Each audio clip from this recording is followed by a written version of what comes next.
Good, good afternoon again, everyone. First of all, I would like to, I would kindly ask Ajahn Neminda to lead us to worship the Buddha first.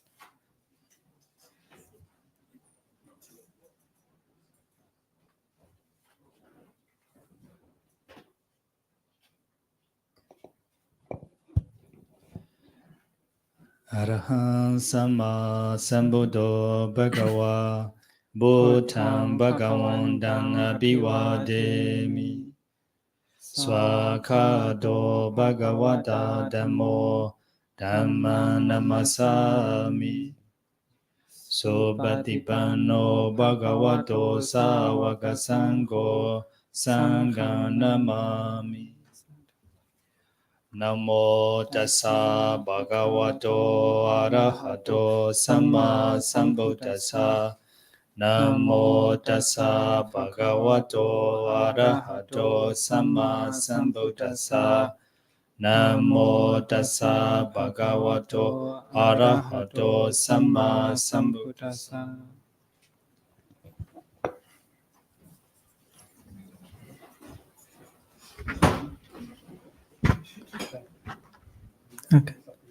Okay.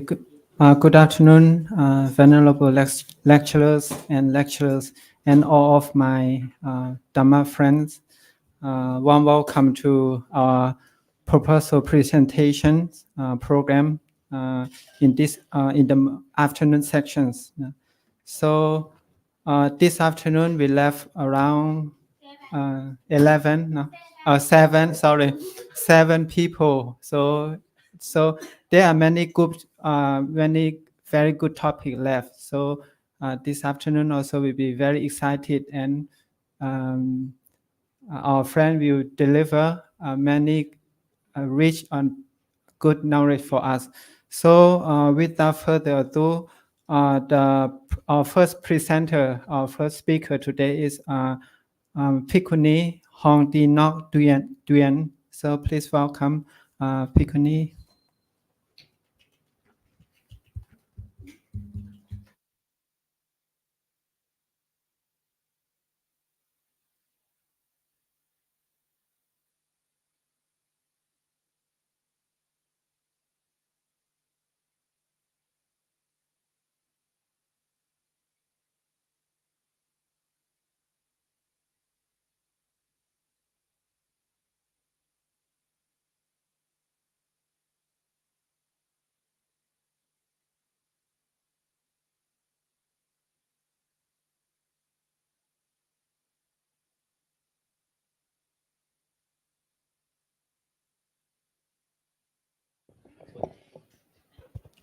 So good afternoon, all lecturers, and hi, everybody. Welcome to my presentation.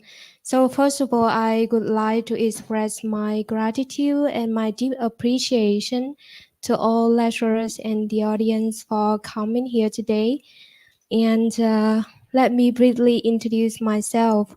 My name is Hoàng Thị Ngọc Tuyên, and I am here today to present my research proposal, and as you can see on big screens, this is a topic that I would like to present today, an application of Buddhist mindfulness-based practice for post-traumatic stress disorder prevention.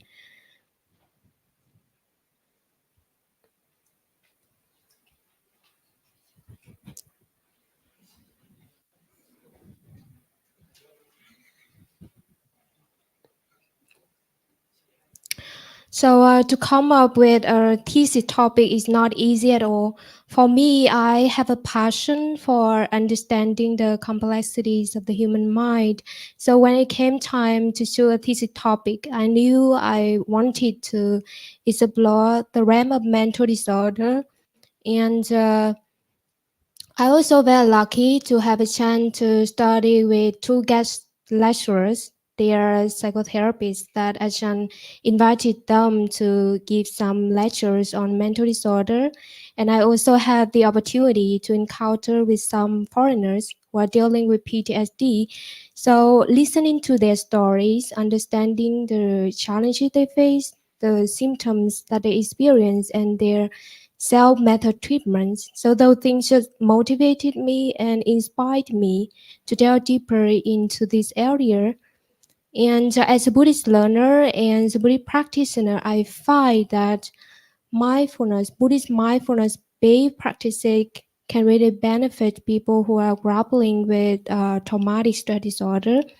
And so that's why I decided to set light on how we can better understand and address this challenging condition through Buddhist mindfulness practice. So there are 9 sessions that I have to go through in the first chapter. So without further ado, I will go to present the first part, the significance, the background and significance of the problems. And trauma is an emotional response to a terrible event that can overwhelm your ability to cope. So if you get traumatized, it can be so hard for you to talk about, and it can make you feel helpless, hopeless.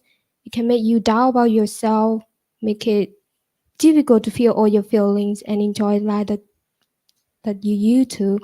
And almost everyone, no matter who you are, can go through a very distressing and painful situation in life. It doesn't matter that you are young or old, male or female, rich or poor, or race or culture or sexual orientation. The experience can happen to you because traumatic events could include things like war, like terrorism, man-made disaster, natural disaster, childhood abuse or sexual abuse or domestic violence, life-threatening events, or witnessing accidents or injuries. So the events are like globally common, so you might come across them during your lifetime. And let's take a look at remarkable findings from 2 surveys. According to National Accountability Survey, 60% of men and 51% of women have experienced traumatic events in their lives, and with over 13 million people dealing with PTSD at any time, any given time, and around 8.7% of adults acquire PTSD. And on the other hand, according to a global report based on the World Mental Health Surveys, found that 70% of people in various countries have been exposed to traumatic events. So let's put these statistics into perspective. The findings highlighted that traumatic events are not rare occurrences. So what we found is that traumatic events might happen more often than we might think. And so that's why it's very, very important to understand their prevalence, their impact on our lives, and how we can deal with that. And traumatic events are like emotionally and mentally damaging. So if someone goes through a very distressing or terrifying events in life, so their brain or their memory can get overwhelmed, and the bad experience, it can like become deeply ingrained into their memory, and those things can affect how they feel, how they think, how they react, how they respond, but in an intuitive way. It's not in a normal way. And it can be so hard for them to speak out. So that's why many people find themselves turning to maladapting coping mechanisms as a means to like temporarily alleviate the distressing symptoms of PTSD, such as like drinking alcohol, smoking, overeating, unsafe sexual practice, substance abuse. So these methods can ultimately lead to profoundly detrimental impacts on their lives. And it also can contribute to a higher risk of to future trauma. And it also can affect how can they get along with other people, and do their job. So they may miss work or not do well at workplace. And one result revealed that PTSD often has been estimated to cause an average loss of productivity amounting to 3.6 days per month. And people with PTSD also are more at risk of hurting themselves on purpose or thinking about ending their own life. So it's very serious and tough situation for them. But we don't have to live with PTSD forever. As Carson Wise, psychologist, once said, we are not what happened to us. We are what we should to become. So as long as we see for a way out, so there is still hope. And as you know, meditation practice have been used for thousands of years in various areas. And in clinical psychology, mindfulness practice have been incorporated and integrated into therapies or treatments that psychotherapists they use to help the patient. And there are some notable current therapies, including MBSR, MBCT, ACT, EMDR, or TFCBT. But the current therapies, I find that they should only provide how to say short-term remedies. It's not long-lasting solutions. That's why I'm looking into using Buddhist mindfulness as a way to prevent the development of PTSD in the long run. Because when it comes to the Buddhist mindfulness meditation, if we practice diligently with non-stopping and with a strong determination, we can even achieve Lokuttara Sukha. And this happiness is beyond the influence and the power of the world or external factors, environments or situation or any kind of events. And apart from the four foundation of mindfulness, in my research, I formulated two new therapies that based on the key characteristics of Satipatthana that Bhikkhu Ajahn Analayo he analyzed in the book named The Direct Path to Realization. So, and there are two therapies that I formulated here, including mindful therapy and bloom therapy. So the two therapies I will not explain here. I will share your thoughts what I'm gonna do in my research, but it's very how to say concise, and I think it's very precise treatment for, because in the current therapies they only how to say focus on replies the memories of the patient, to prevent them thinking about the past by using some kind of methods. But I think it still have something and still have some limitation. That's why I come up with idea. And why I believe that we can use a Buddhist mindfulness to prevent the development of PTSD, because the Buddha, even PTSD was introduced and diagnosed in 1980, but the symptoms of PTSD associated with traumatic stress disorder have been recognized in the Buddhist settings for over 2,500 years ago, and especially in Roga Sutta and in Sala Sutta. This sutta can explain about traumatic stress disorder. And in Mahasatipatthana Sutta, Buddha also claimed that there is an exclusive or soul path that we can eliminate all kind of suffering, especially mental illness, sorrow, lamentation, or cessation of pain and grief. And moreover, and because this semester I had got a chance to study Abhidhammakosha, and in the chapter 6, Acharya Vasubandu, he clarified for us there are two components that we have to bear in mind if we want to get liberation.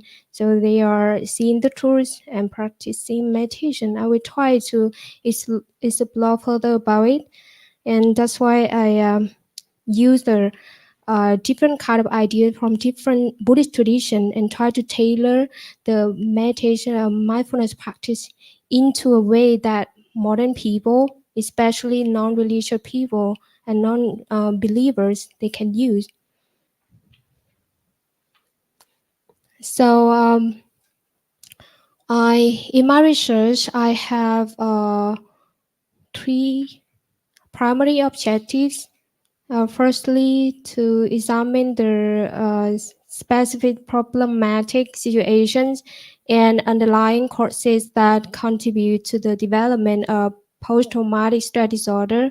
Secondly, to study the concept and practical methods of mindfulness in Buddhism. And finally, to apply Buddhist-based mindfulness practices for preventing post-traumatic stress disorder. And in order to be compatible with my objectives, there are 3 research questions that I find out. They are: what are the specific problematic situations and underlying causes that contribute to the development of PTSD, and what are the core concepts and the practice methods of mindfulness in Buddhism, and how can Buddhist mindfulness-based practices be effectively applied to prevent post-traumatic stress disorder. So in the scope of my research, I divide it into 4 different aspects, including scope of sources data, scope of content, scope of population. In this scope, I will make an in-depth interview with 3 Buddhist scholars at our university, and the scope of timing. And there are several key terms that play a significant role in my research. So these terms are very essential to understand my ideas and my concept in my study. They are post-traumatic stress disorder, mindfulness practice, mindfulness-based practices, post-traumatic stress disorder prevention, and the application of mindfulness. And in terms of literature reviews, there are 6 books in total that I have been reading so far, and this book provide me valuable insights and the context for my study. This book collectively contribute to my understanding of PTSD, from diagnosis to prevention and personal well-being. And this is a conceptual framework. So in this framework, I will show there are 3 things here. Input is the 2 objectives, and the process I will try to conduct my research, and then the output. So to get my research done, I have to go through some research methodologies here. Data collection, in-depth interview, analysis and synthesis, outline construction, conclusion, and suggestion. And I also, of course, when we do research, we will hope to get outcomes, right? So there are 3 expected benefits that I really desire to achieve in my research. So firstly, enhance understanding of problematic situation and root causes of PTSD, and through the study, holistic understanding of Buddhist mindfulness concept and methods is gained. And the last one is clarity in the application of Buddhist mindfulness techniques for PTSD prevention. So that's all for my presentation. Thank you so much.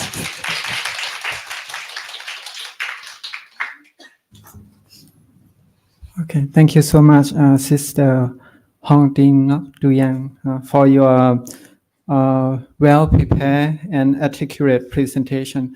So Now we would like to welcome the comments from our lecturers, 3 lecturers. Please welcome Ajahn. Okay. Thank you so much for your presentation. I think it's really nice, your topic and also the presentation. And your topic is not easy to understand for normal people because it's especially for the science and also psychology. So the people who are interested about the science and psychology, that's to be reduce our trauma. And moreover, that's to be understand the mindfulness, how to apply the traumas. It's very interesting and useful in nowadays, but just a few people. Um, and your background is perfect. Yes, can I see here also like the psychological point of view, and also you mentioned the sources like Roga Chota and also Mahasirvana Sutta, and you also mentioned the Abhidhamma Kosha and Abhidhamma Sankha, and also I see, and also the objectives is I agree with you whenever you are like a 2 or 3. But based on your topic, there should be 3 objectives. That's more clear.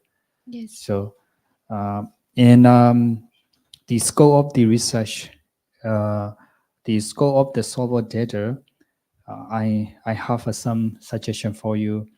You mentioned only like a Tipitaka and Takata and Tika. So I need you that's to be put some psychology book. Oh yeah.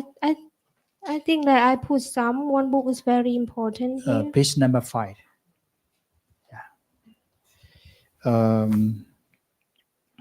The perspective and interpretation of modern scholar have the critically analyzed and expound approach. So, in this book is very important. yeah. DSM 5. I don't know, right?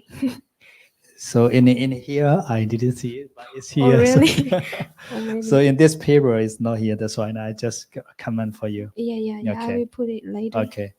And also in this book, also the score population is very nice in the timing, but in the definition of time use, you're missing something like a 1.5. You see, 1.5, 1.2. Oh. Right? So it's a 1.2, 3, 4, 5. It should be like that. Okay, Yeah. right? Yeah. Yes. This is a small case, small one. And the literature review is also the nice. That's very balanced. The Buddhist and also like the psychology. But I need you the one more book like a concerned with like a Buddhist. Like basically like maybe Abhidhamma Kosha is better. Yes, within only 2 months, they don't have that much time to. I know. Yeah, but we will try for the second semester. Okay, good job. Because you will be primary source is like a Abhidhamma Kosha, so I need one more book, like a 2, 4, 6, maybe one more book is like maybe a Abhidhamma Kosha. Yeah. Okay, it's perfect.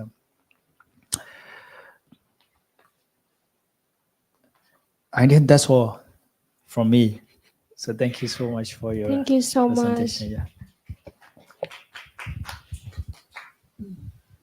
Yeah. Venerable Bhikkhuni, Hong Thi Ngok. I don't know.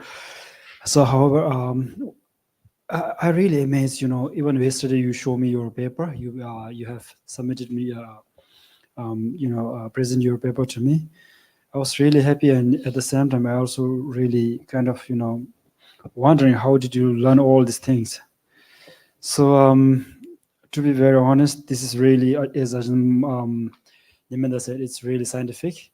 And also it's scientific doesn't necessarily mean that we really have to be away from the Buddhist perspective, right? So we can, nowadays, especially in the contemporary society, the Buddhism as a religion.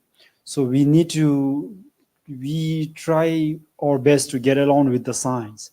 We cannot be independent, kind of institute. If you try to be an independent institute, then there will be no, there will be no follower for us, right? So especially nowadays, people think that whenever they heard the term religion, they immediately think this is something for the people kind of, with a blind faith, or kind of stupid people, with a low IQ. So if we can go along with the science, especially here, the psychology, the mental science or the psychology, then this is one way that we can serve the Buddhism, okay? And this is probably we can say that we are the kind of true son of Buddha. So this is one way that we can serve the Buddhism and Buddhist follower in general. And the background, I think you have quite mentioned a lot pretty, precisely. I don't know, maybe I have no knowledge about that because of that, or you did a good job, okay? And then the objective. So normally yesterday, you and I have a discussion on that, objectives, right? So the objectives, whether we should have 3 of them or 2 of them, it was unclear yesterday. But since we have to have like 4 chapters for students in general, so normally it seems that all the students are supposed to have 4 chapters, right? 4 chapters. I will try to combine them into Okay, only so 2 if you can do objectives. that, then I think you can be exactly the similar, same like them. Okay, so but I don't mind because Ajahn Neminda is in charge of that, subject, and since he agree with that, I don't mind it. But you can think about that too. All right, so I have no question for that. I mean, I don't really have the questions for that. And to be honest, I myself also really interested in this subject. That being said, I haven't mastered this subject yet. So maybe we can work together and educate each other during this process. All Yeah, right, well done. Thank you so much. thank you so much. All right. Good afternoon, everyone. I am Sophia. How can I say your name? Yes, Sophia, you can call me by my nickname. Okay. Um, it's very good. Very very nice topic to study for yourself, and also this output will be very fruitful for others. And I just have a little question about your. Um, I think about your objective. Objective number 3. I agree that you should have 3 objective, which is will be very nice fit agreement to your research title. To apply Buddhist-based mindfulness practice for preventing PTSD. Did you got any documents that relating about this, just showing how we can evaluate Yes, how we can I evaluate that the mindfulness can preventing or can okay. I will help? explain.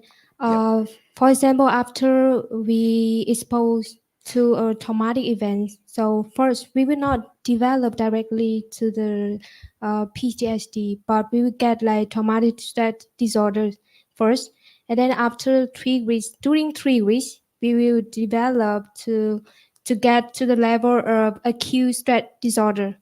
So after 3 weeks, if you cannot heal yourself from those mental disorders, traumatic stress disorder, so you will develop to PTSD. And later on, for 5 years or 10 years, you go to develop complex post-traumatic stress disorder.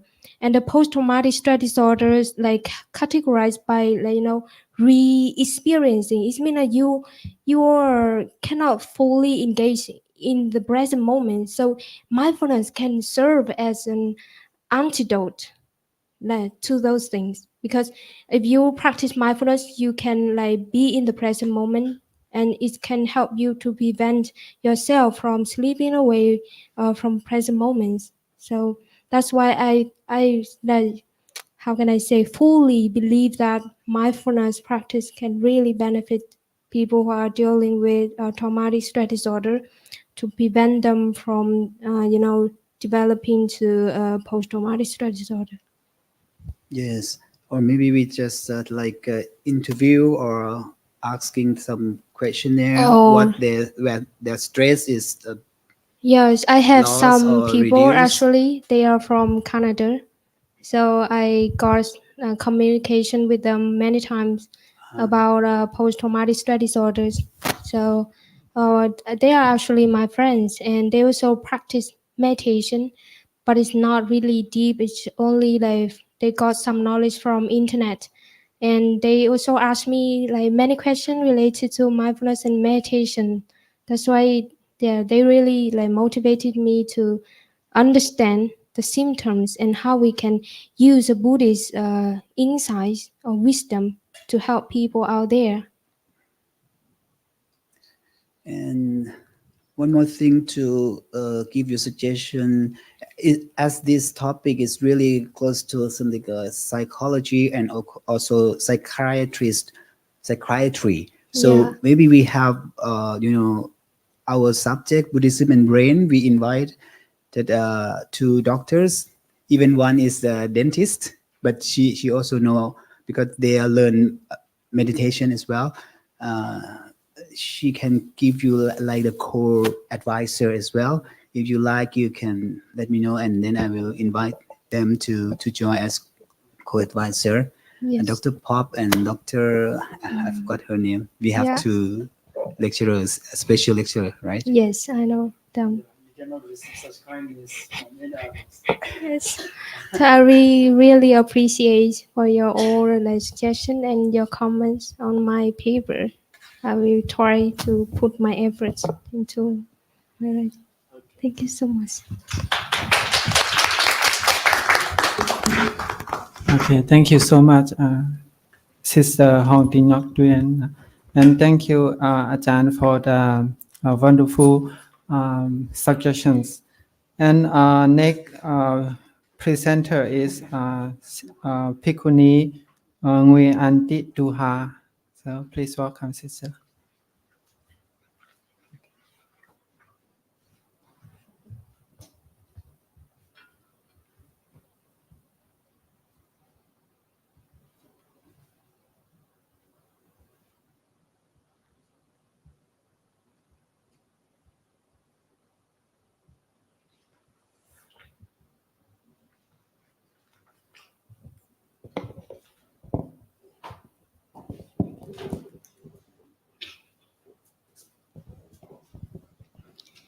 Good afternoon, Ajahn, and good afternoon, everyone.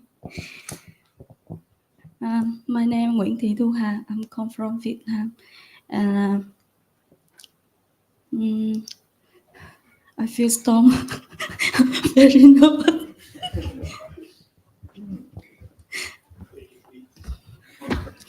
Today, I will talk about the topic, a study of 7 factors affecting the prosperity of the Sangha in modern society.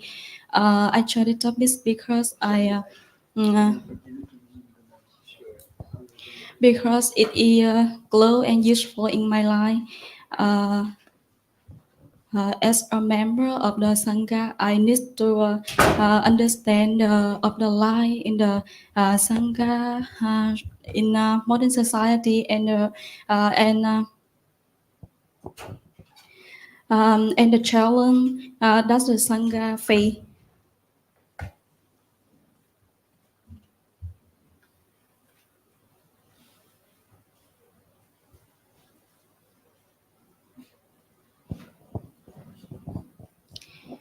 And content in chapter 1 include 9 books. Background and significance of the problem, objective of the research, statement of the problem, scope of research, the definition of the term used in the research, literature review and research methodology, conceptual framework, and benefits.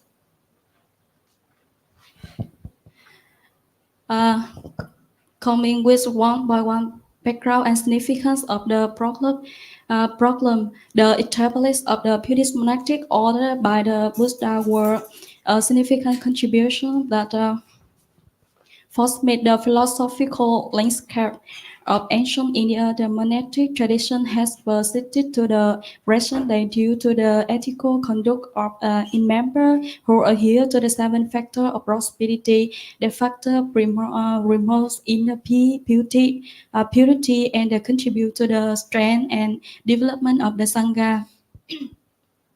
The Buddhist monastic community prosperity within the monastic order is crucial, and its members preserve and disseminate the Dhamma to the society. While the seven factors of the prosperity have been instrumental in maintaining and growing the Buddhist monastic tradition, there are several questions and challenges that can be explored. How do the seven factors of prosperity continue to rise and strengthen the Buddhist monastic order in the modern world, and what challenge do they face in adapting to the changing society and cultural context? Ethical challenge, social impact, historical accuracy. How do different Buddhist traditions or schools interpret and practice the seven factors of prosperity, and what are the implications of their variation for the Sangha unity and development? Addressing their question and the challenge can provide a deeper understanding of the continued significance and impact of the seven factors of prosperity with the Buddhist monastic. Because in chapter 1 did not acknowledge the seven factors, so I will briefly introduce their seven factors. The monk meets often. The monk meets and live in harmony and control Sangha business in harmony. The monk neither decree what has been undecreed, not repel what has been decreed, but practicing undertaking the training rules as they has been decreed. The monk respect and do homage to the elder monk in the Sangha. The monk do not submit to the power of any resistance craving that lead to the further coming. The monk see there are once benefits in the wilderness, the well-being. The monk is kept formally in mind if there are any well-behaved follower of the chase like who have yet to come. May they come and may the well-behaved follower of the chase like who have come lie in conform. And in this research, I focus two objectives: to study the seven factors that contribute to the prosperity of the Sangha, and to explore the application of seven factors affecting the prosperity of the Sangha in modern society. And one Bochi's statement of the problem: what factor contribute to the success of Buddhist monastic community, and how the Sangha parent tradition with contemporary challenge in the modern society. 1.5 definition of the term used in the research. There are 5 term definition, 7 factors affecting the prosperity, the Sangha, and the modern society.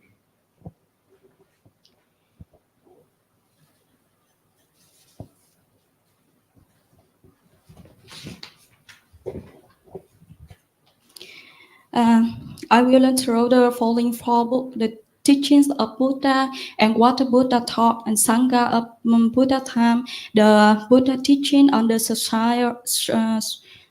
social and communal harmonies. Therefore, book on focus on the life of the Sangha from its inception to the present day. And research methodology. The methodology of the repression study can be classified into the 3 stages.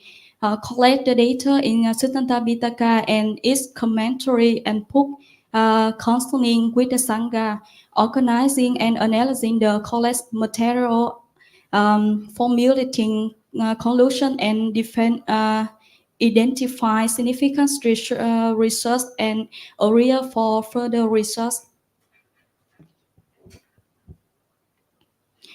Within the scope of the research, I will analyze the 7 factors of prosperity and include the affecting and application to the life in the life of the sangha in the modern society, and to create the sangha is strong, harmonious, and pure. And at the end of the research, the follow are expected to be achieved to understand the value and benefits of the 7 factors that contribute to the prosperity of the Sangha taught in the Sutta Pitaka, and to understand the application of the 7 factors that influence the prosperity of the Sangha in modern society, creating a strong, harmonious, and pure Sangha. Thank you.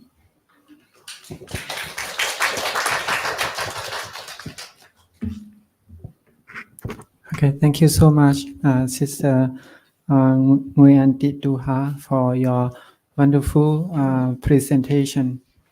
So now let's listen to some suggestion from our lecturers. Please, Ajahn. Okay, Bhikkhuni, well done. I was expecting you to say thank you so loudly because you did a good job, but it was like very, in low tone. Thank you. Okay, however, if you look at if you got the paper, one copy of your proposal with you, then you may look at the title. So you have capitalized the article here, the here on the title. This should not be done in this way. So whenever, it doesn't matter, whether it's in the, preposition or articles and things like that. As long as if it's in the middle of the phrase, even in the title, it always should be, in the small letter. Okay, so please bear it in your mind. And then, so if you go to the page number 6, then the 2.2.1. So where you are talking about founding of Sangha. So it gives us the kind of, thought, like feeling like the Sangha and the nuns are different. So normally, what if you, but I'm not sure. Okay, maybe you have your own definition, or you have your own definition, or maybe you have your own, understanding on different explanation on that. So, however, in my understanding, if you do it in this way, it would sound much better. Founding of female, monastic community, or male Sangha community, female Sangha community, right? Or Bhikkhu Sangha, Bhikshuni Sangha, something like that, okay? And then here again, you capitalize the letter T here in the 2.3, significance of the Sangha to Indian society during the Buddhist time, right? So here, it should be a small letter. And then, I don't understand, this is the question. 3.1, factors facing the Sangha in modern society. What do you mean by that? I'm not clear about it. Can you tell us about that? I'm talking about 3.1. That means chapter number 3, page number 6. Okay, page number 6, where you're going to discuss 3.1, page number 6, item 3.1. I'm pretty sure you have a very profound explanation on that.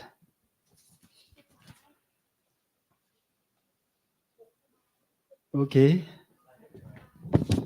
Page number 6. Okay, I think you're not ready. I think you're not ready. If you're not ready, never mind. I'm pretty sure you have your strong explanation on that. So if you have, please, you can tell me after this section, okay? So now I wanted to hand over the microphone to Ajahn Joe. Yeah. Thank you so much. Thank you, Ajahn. All right. Thank you for your presentation. I just want to. I like to looking for what is the aprihaniyatham, right? Your topic. Aprihaniyatham, right? Your topic.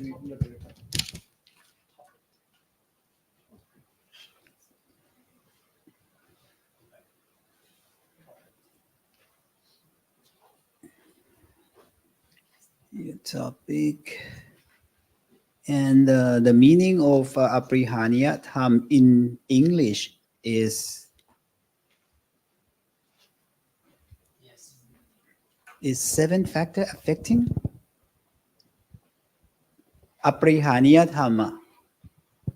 This is Palit, right? So what? Seven factor prosperity, Ajahn. Prosperity. Yes. But your a study of seven factor prosperity. Your topic is this correct or not? It should be seven factor prosperity affecting the Sangha in modern society. Is this correct? I'm not sure. Maybe Neminda can help. And okay, I'm trying to looking for your detail about the aprihaniya dhamma. You didn't mention in your background. What does it mean? Seven factors. What is the first one? What is the second one? The monk missed often.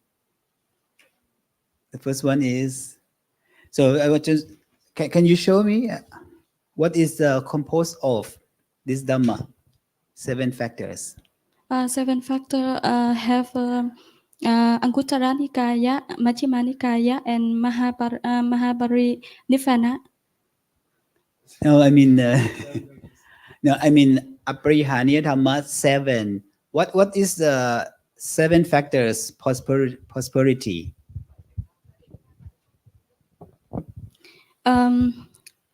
Seven factor of prosperity. The first, the monk missed often. Means of And the monk must and live in harmony and conduct Sangha business in harmony. And the monk neither decree what had been undecreed nor repeal what had been decreed, but practice on talking the training rules as have been decreed. The monk respect and do homage to the elder monk in the Sangha. The monk do not submit to the power of any arise craving that lead to the further becoming. And the monk see their wants benefits in wilderness dwelling.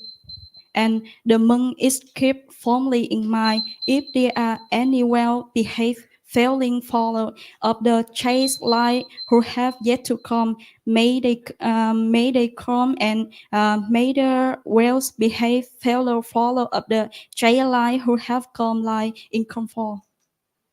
all right, but I think this is already adjusted.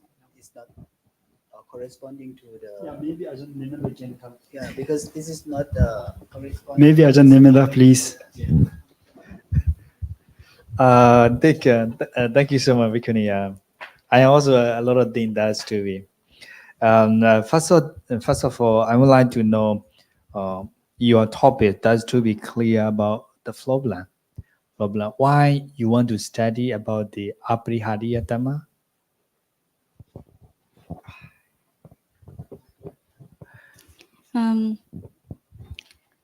Because I Yeah, that's a problem. So because you have a problem, the problem is why I have to choose, why I have to study about the aprihaniya dhamma because of this one, because of that one. You have an answer because according to the objective, I didn't see the problem.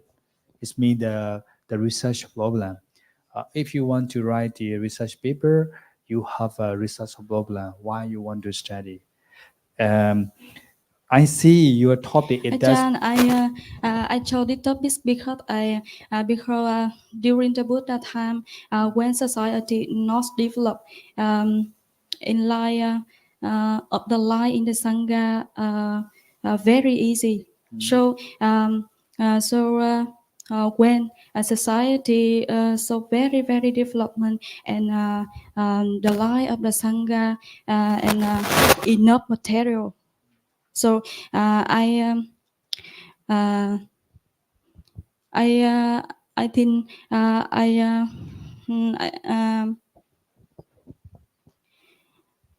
I think I need the challenge the sangha faith, positive or negative. So you want to study the Sangha community, or you want to study Abhihariya Dhamma? Um, You want to study Abhihariya Dhamma, that's to promote the Sangha community, right? Yes. That's correct. So that's the reason you have to mention the problem of the Sangha community. For example, the challenge of the Sangha community and the society. This is a maybe first objective, because without a question or problem, you cannot answer. I see just only the answer. There is no any problem. There is no any question. So you want to promote the Sangha community, right? So maybe the cause of the challenge, or maybe the cause of the problem in the Sangha community and modern society. This is a problem. That's why we objective one. So at the time, you will use the Abhihariya Dhamma, that's to be promote the Sangha community. Right? Am I right? Sure, right? Yeah, it's like this because you topic only that, the solution. I didn't see the question or the problem, and also the objective that you have to be mentioned clearly the problem. So I didn't see the problem. You just explain like etiquette challenge or social impact, or it's like a currency. It's like that. And also like a sort of the data collection should be clear, or some of the source you should mention like a primary sources or secondary sources. And also 1.5, let me see the definition of the term used in the research.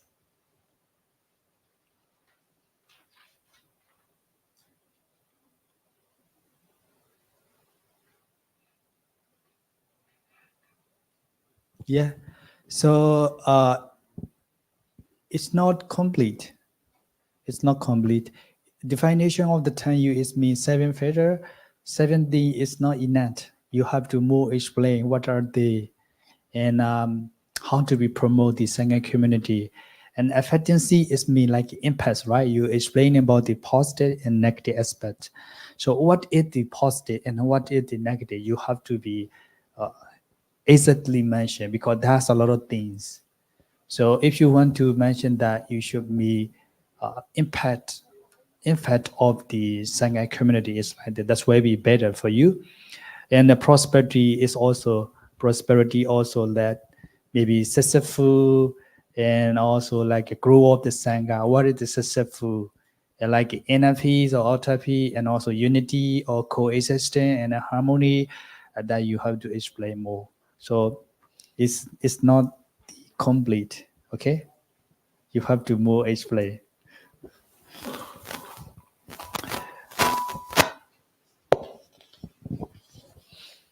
And also, I think that's all. That's all from me. Thank you so much for your presentation. Yeah.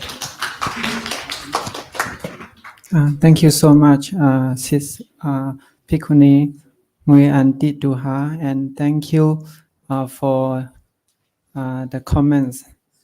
So we have some mistake, right? That our research proposal. So try to note down and highlight what Ajahn recommend for us, and we still have time after came back from the meditation retreat. We come to check our work again, the chapter 1.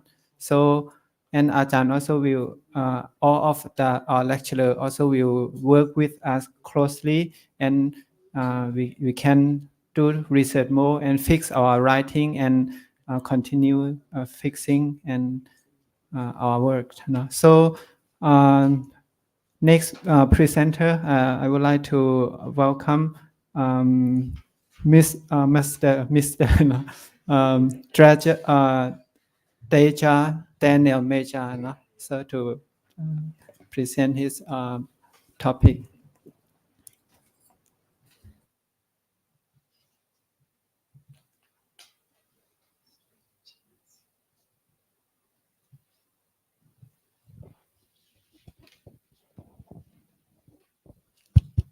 Okay. Good afternoon, dear venerables, and also dear students. And first, I would like to thank you all for being here and giving your attentions. So I will start my thesis proposal first by introducing myself. My name is Daraja Daniel. I'm from Ethiopia, and I'm a fourth-year student at IBSC. So to start, my topic name, as you can see, is a study of historical challenge and the contemporary progression of Buddhism in Eastern Africa. Here, the historical challenge, it means there are so many challenges when the Buddhism comes to Africa from different continents, especially from the Asian side and also from Western sides. So there are the challenges are colonialism, migration, politics. There are so many problems there. So these are the historical challenge. The contemporary progression will be the meaning of the current status of Buddhism in the area that I would like to study. So why am I interested on choosing this topic? Firstly, before I even study here, I had a question about what the Buddhism was, and I was really interested. So regarding where I'm from, I'm clearly from Ethiopia, which is in Africa, and it's very intriguing for me to also know how is the Buddhism there, how did the Buddhism get there, and what is the current status of Buddhism there. Because I am here in Thailand, where there is the Buddhism is predominantly the religion which is accepted by many. More than 90% people in Thailand are Buddhist. Everyone knows about Buddhist. And when they see me studying here, people ask me why I want to choose, why I choose to study here. Even my classmates or people I try to introduce myself, they will ask me. So it's very important for me to study and explain this all. And another thing is that there are very, very little studies done about the Buddhism in Eastern and Southern Africa, because the Buddhist population maybe not a lot, or also maybe there's less interest to know what's going on in Africa in general. I don't know how many of you know, or how many of you think in your studies, how many times you studied about Africa. I don't know, because we study a lot about other countries, but when it comes to our nations, we also don't study. So the first thing is that everywhere the people should be willing to understand themselves, where they're from. They should know very well for others to be also interested. So that's the main reason I wanted to study.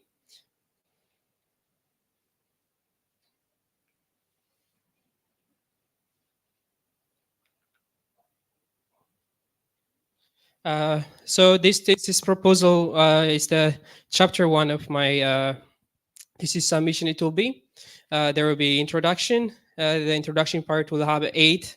There will be the background and significance of study, research questions, objective of research, the scope of the research, the definition of terms used in this research, and there will be the review of related articles and the research works. And also there is a research methodology, and lastly, advantage expected to obtain from the research. So the background and the significance of study. So the map that you see here is the map of Africa. In general, in the world, it's located in the center. According to the statistics, it's the second largest continent with the population over 1.2 billion people living there, with different cultures, different languages, different religions, different political system, and different kind of course, people living there. It's very multicultural continent, and where I would be studying is around this area. It is the Eastern and the Southern Africa. The topic might sound for you maybe very, very large topic, but when it comes to the data and the population there about the Buddhism, it's very, very little. Because even some countries you wouldn't find any Buddhists. There are some Buddhist monasteries in Uganda, Tanzania, maybe in the southern. There's predominantly many in the southern Africa, but around these areas there will not be much to be known or to be found. That's why the main interest that I want to study. Even I search, there are very little here in Tanzania. In my country, there are very little people. There is no monastery that they gather and worship in their homes. So this is the background. But the continent as well is the largest continent. But the presence and significance of Buddhism in Africa, including Eastern and Southern Africa, is very underestimated or very disregarded. That's the main reason why this is very significant to know or to study.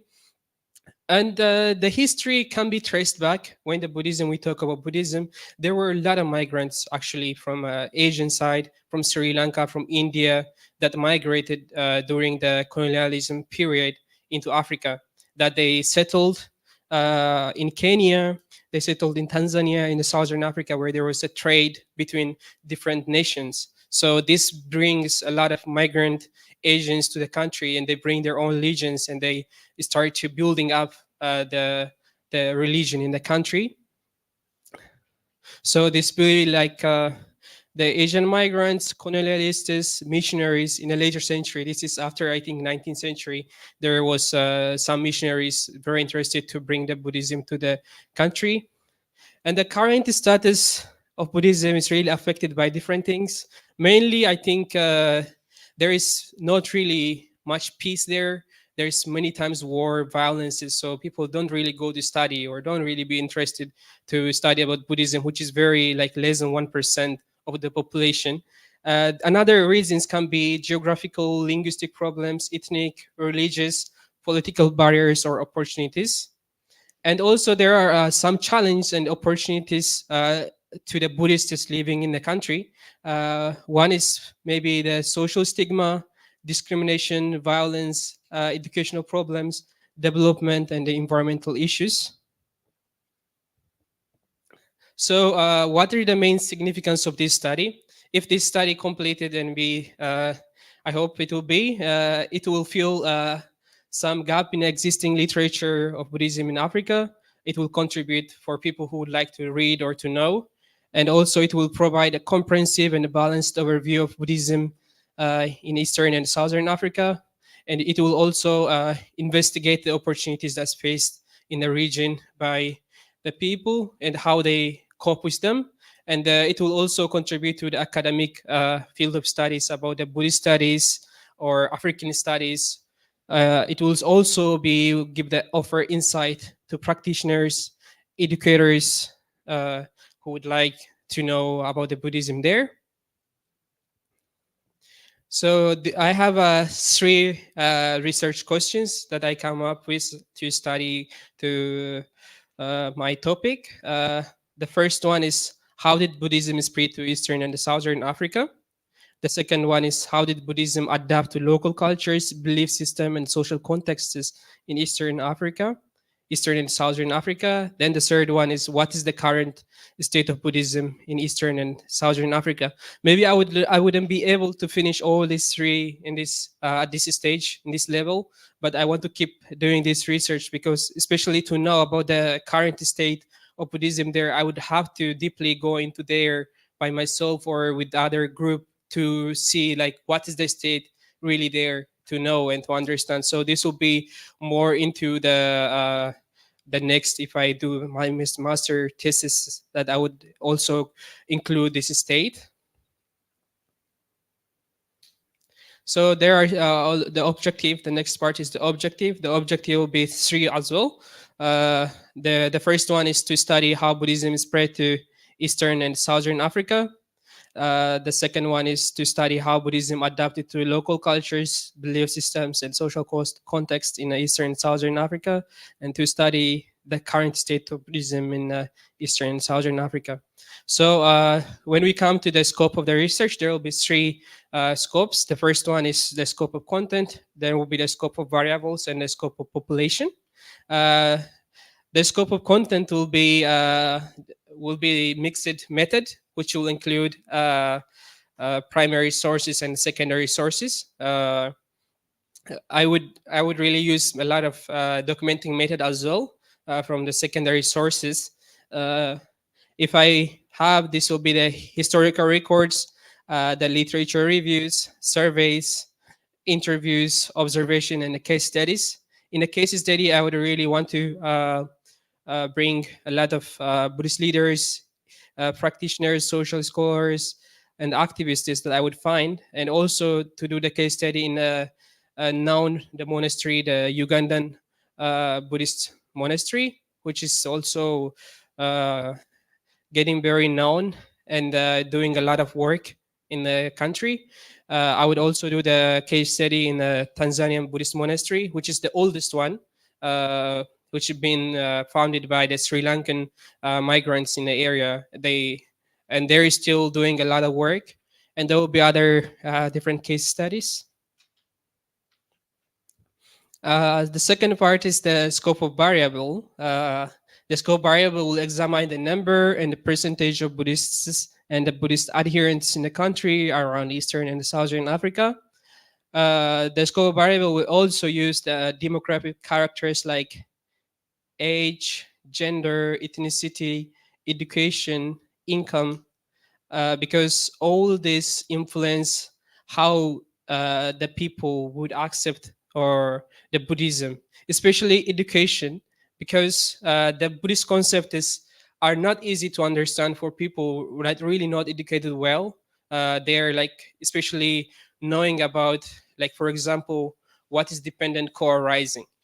Like, if someone doesn't have enough knowledge to understand these concepts, they wouldn't understand what Buddhism is or what the Buddhism concept will be. So these are really affect the number or the acceptance of the Buddhism in this area. The scope of population will be around 25 to 30 countries that are included in the Eastern African community and the Southern African Development Community, which is the countries that are mentioned by United Nations. So there will be the definition of terms used in this research. There are 5 ones that I mainly want to explain. The first one is Buddhism. As many of you know, Buddhism is a religion and philosophy that's developed by Buddha. It is started in India. And there will be another one, is the second, Africa. Africa is the second largest and second most populous continent after Asia. And it covers about 13.3 million square meters and 6% of the Earth's total surface area. It's diverse. It has 54 sovereign countries, which is the most countries that I have in the world. And it's home to different cultures, languages, religions, and ethnic groups. The third one is historical challenge. Historical challenge is the difficulties and the obstacles that the Buddhism faced in Africa due to historical factors such as colonialism, migration, conversion, interfaith dialogue, discrimination, and isolations. The fifth one is the contemporary progression. Contemporary progression is the development of advanced Buddhism in Africa in the present time, such as the current situation, challenge, opportunities, contributions, and the integration. The fifth one will be Eastern and Southern Africa. The Eastern Africa will be consist of 25 countries according to United Nations Youth Scheme, and the Southern Africa will consist of 5 countries. Eastern Africa will be Burundi, Comoros, Djibouti, Eritrea, Ethiopia, Kenya, Madagascar, Tanzania, and so on. The 5 southern countries are Botswana, Estonia, Lesotho, Namibia, and the Southern Africa. So in this research, I will review some research works, books, journal articles, which are really give me insight, and maybe for me they are very interesting. The first one is this book by Mikhail Klanskun. This book, the topic was Transplanting Buddhism, an investigation into spread of Buddhism with reference to Buddhism in Southern Africa. He did this for his doctoral degree that he submitted, the thesis, which one was mostly all these books mention as this book as reference because it's the oldest one, and it's a very big research book that he did. It's very helpful. The second one is Planting Dhamma Seeds, The Emergence of Buddhism in Africa. This is the autobiography, and also tells more about how the Ugandan monastery was founded by Venerable Buddha Rakita. This is him that he actually wrote this book, which is very interesting. How he managed to learn Buddhism, first going to India, then Thailand, then going back to USA, then coming back to be a monk and a resident monk in his Ugandan Buddhist monastery. On this book, The Contemporary Buddhism, which has a journal article which is not finished yet, and the unproofed version was available in the book, which is studies of the Chinese Buddhism and how the Chinese Buddhism come into Africa. Mostly there are there's a video or movie that come out, the Buddha in Africa, if you ever watched it, from the BBC. They mainly show about the Chinese Buddhism there, that many people learn Chinese, the karates, but it's mainly the Chinese part. And it studies also how it come here, it come to Africa, and what are the current state, mainly the contemporary Buddhism. This one is a journal article also found in our university's journal article, which is from 2018, the United Nations Wasak Day. There was a presenter from Uganda which bring the topic name about the African Buddhism and how the concept is applicable for the use to develop peace. And he mentioned and he gave a talk. Then he also wrote his article on this journal article, which is the Buddhist Contribution to Human Development. So I will use these books and more I mentioned in my paper. So the seventh one is the research methodology. The research methodology will be, as I mentioned, will combine the mixed methods, the qualitative, quantitative methods. There will be 3 stages. The first one will be collecting data from the historical and geographical source, such as historical records, literature reviews, surveys, interviews, observation, case studies. The second one will be analyzing the collected data and categorizing it systematically to show a clear picture of historical challenge and the contemporary progression of Buddhism in Eastern and Southern Africa. The third one will be making conclusion, identifying the significance of results and suggestions for the further study. Lastly, this is the advantages that are expected to obtain from the research. There are 3 advantages if we complete this study that will be expected. The first one is to know how Buddhism spread to Eastern and Southern Africa, knowing how Buddhism adapted to local cultures, belief systems, and social contexts in Eastern and Southern Africa, then knowing the current state of Buddhism in Eastern and Southern Africa. So I hope there will be more benefit from the text. If people want to study, they will get more insight from the work. And thank you all very much for listening. Okay. Thank you so much, Dreja Daniel Major. So for your knowledge that you share in your presentation. So this is the time for get some comments from our lecturers. Okay, thank you so much, Mr. Daniel. And this topic is very clear and also very interesting. So I would like to invite an audience who want to be provoked to go to Africa. You're all most welcome. Welcome to I our. see so many hands. It's nice. Thank you so much. Because there's 20 countries that you use, right? The data collection. But how many percent did you say? Approximately. Totally, even every country, it's less than 1% of the population. It's 0.00 something percent in each country. Okay, we Yeah. can be say that maybe only 50 or 20%, right? Because of 20 countries. So it's very less percent Buddhism in Africa. So if you want to promote the Buddhism, you should go to the Africa, okay? It's very interesting, Mr. Daniel. Thank you so much for your topics. But I have some question that in scope of the content, in the scope of the research, you mentioned that here the Buddhism exists in the regions such as Theravada or Mahayana, Vajrayana, Zen, Nichira.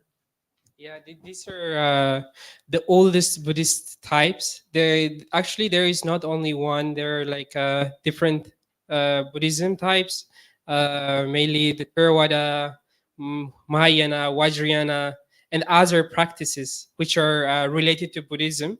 Because what happened was there were in South Africa, to mention or to give example, there were Indian Hindus that come to Southern Africa because of the migration or the colonization time, and they couldn't find any Buddhism or Hinduism there. So what was there was from the long period time ago there was some Buddhist which is closer to them, so they try to bring something that is related to Buddhism. That's because back home for them Buddhism is more closer than Christianity, which is very predominantly exist in Africa. So what they wanted to do was something that's closer to Buddhism or Hinduism. That they found was Buddhism. So it's very closer. There are monasteries that go through these things, and I found them on a book from the Mikkel research paper. Yeah, because if you mention Buddhism, it's me the Theravada, Mahayana, Vajrayana, Zen also Nichumi. So it's maybe that you mentioned 1% or sometimes some country is 0.%. That might be more because not only Theravada but also like a Mahayana. If you this data is exactly what you use in the book or like some document, is it a correct? Maybe the percent it should be more. It should be increased, right? Because if you say in Africa, is there's a Theravada, Mahayana, Vajrayana, maybe percentage should be increased. This is one thing that, and also the second one, the score population. If you want to use the population, I think you should be exactly how many percent, how many people, what you want to be interviewed or to make a survey or like this. That's mean the data collection, quantitative research. So you should be mention how many people they will be interviewed or call it in data, something like this. So, and one more thing that before or what is the local culture is a difference between Buddhism. So to mention before that originally in African continent before I think Christianity introduced to the country in the 4th century, then in the 7th century the Muslim introduced. Before that people had their own local beliefs which are very spiritual and Animism. Pardon? It's me animism, right? It's like to praise or tree. Yeah, like yeah, to praying to trees. Mostly, I think trees that are very locally spiritual things. Yeah, Asian goals Yeah. or animism is mean that that's just to believe something. Yeah, yeah. Oh, okay, good. So yeah, so and also if you want to be explain about the literature review, please show us what is the main text and what is the main reason why you want to use this book or this research paper. So you should be mentioned here. Okay. It's a little bit. And research, like a research methodology, you mentioned that maybe the end of the first paragraph, the perspective of the various stakeholder, like a Buddhist leader, practitioner, scholar, and deputy. So the people who they are and also where they live now. You mean like a stakeholder, like a Buddhist leader or practitioner or scholar that you will use there like a data collection. So who they are and now where So they live. I actually met one of the from the Ugandan Buddhist monastery. I met one volunteer last time for the United Nations Wesak Day. I get a contact with him when he came to represent here. I still keep in contact with him. So I actually want to know if he can make me a contact with the Buddha Karita that I mentioned. He wrote a book. So there are also other practitioners in the monastery. Then there will be another one in the South, the Tanzania and the Southern Africa, which that I want to reach through their monasteries email or the Facebook page if there is anyone willing to do interviews or serve or answer the surveys or anything. Because I'm trying to still accumulate more connections with these people. Yeah. So if you have like information that's to have connection with them, Yeah. please mention and data collection. Okay. Okay. I will Thank do you so that. much. Yeah. Thank you very much, Ajahn. Okay, thank you so much. Daraji, right? Yes. Dariji, okay. Daraj. Dariji, all right. Dariji, so regarding your research methodological problem, I have nothing, nothing to say about it because since that's already covered by Ajahn Dr. Neminda very clearly and very precisely. So I got two questions for you. The first question is that are you a Buddhist? But if you're not okay, if you feel not okay to answer that question right now, you can ignore that, okay? Yeah. So are you a Buddhist firstly? So to answer this question, Maybe you need I some grew up. time. I grew up in a Christian parenthood. Like since I was a kid, I didn't have a choice whether to choose this religion or to choose another religion, which is my parents' religion. I was grew up Christian. So, until I come to Thailand to study, actually, I didn't know about Buddhism. So the first time I come there, I learned about this and I was very interested. So as a religion, I am Buddhist, like because why would I be interested for something that is not I grew up with or something that I was not pressure to that I choose to learn about, and I actually stayed in a monastery there, just practicing and learning the Theravada Buddhism. It was very interesting to me. So it is very it takes time for you to get into here after you grow up and already have the mindset of what the Christianity was, and to get over that, it takes time to actually say I'm a this kind of Buddhist or I am really Buddhist. It takes a lot of I think Okay. for me a lot of Yeah. work to be counted as one. All right. Yeah. So if it's belief for me, it's very interesting more than anything. Yeah. Okay, yeah, so beautiful answer. The reason why I asked you that question is because you're going to study the historical challenges, right? So the reason why the Buddhism, face a lot of difficulties there, and then the progression of Buddhism in the present situation, maybe. So how it will, how will it develop, and how are they going to do, right? If you are not Buddhist. So I mean, the things that do you see that